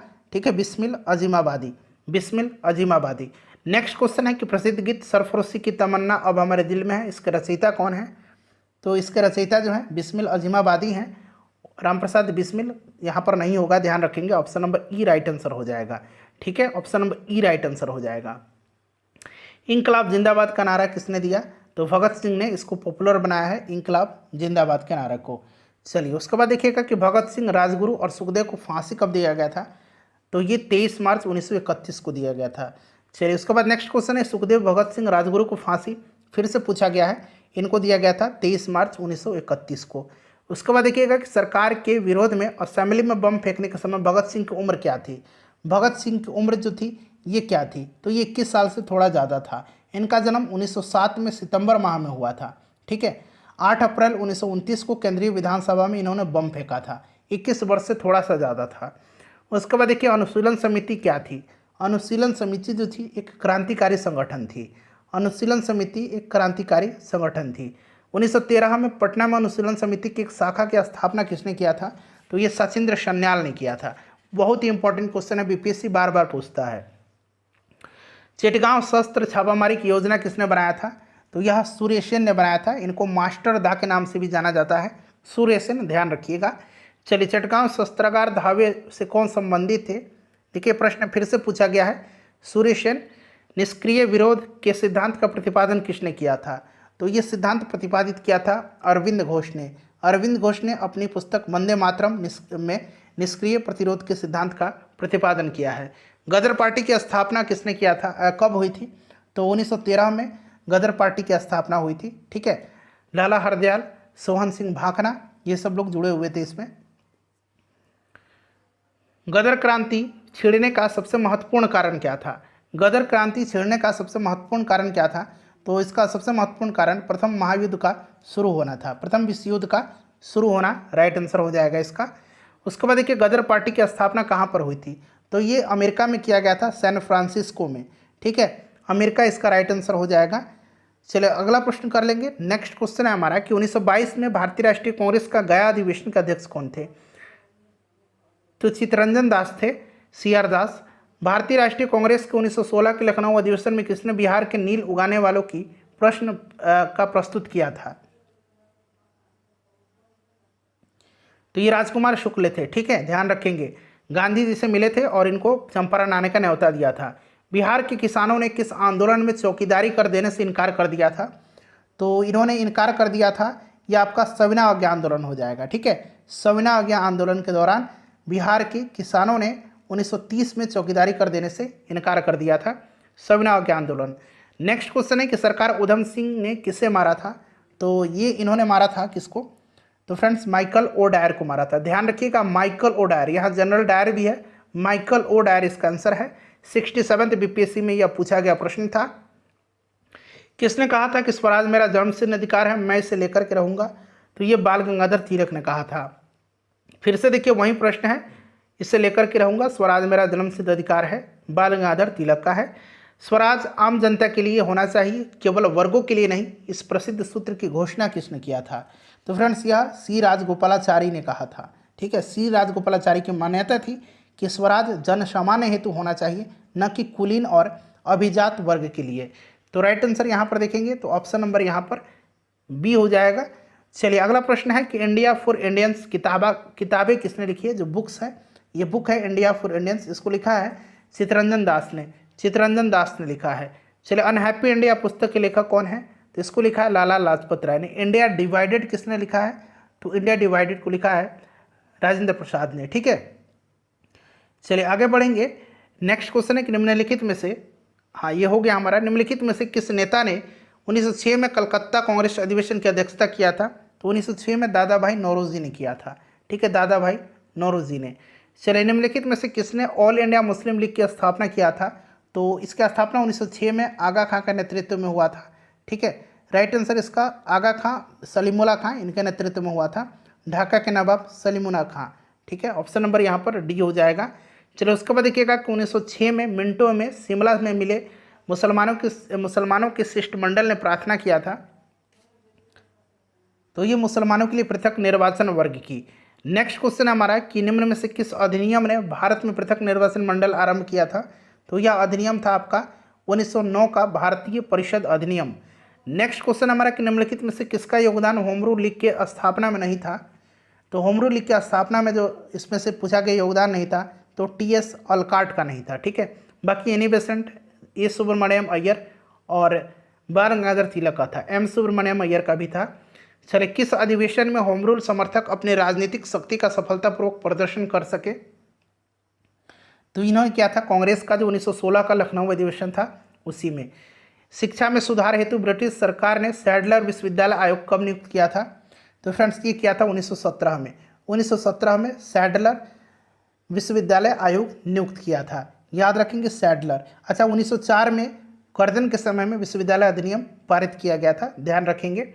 चलिए होम रूल आंदोलन भारत के स्वतंत्रता संग्राम के एक नए चरण के आरंभ का द्योतक था, क्योंकि इसने देश के सामने सेल्फ गवर्नमेंट की एक ठोस योजना रखी थी, होम रूल आंदोलन।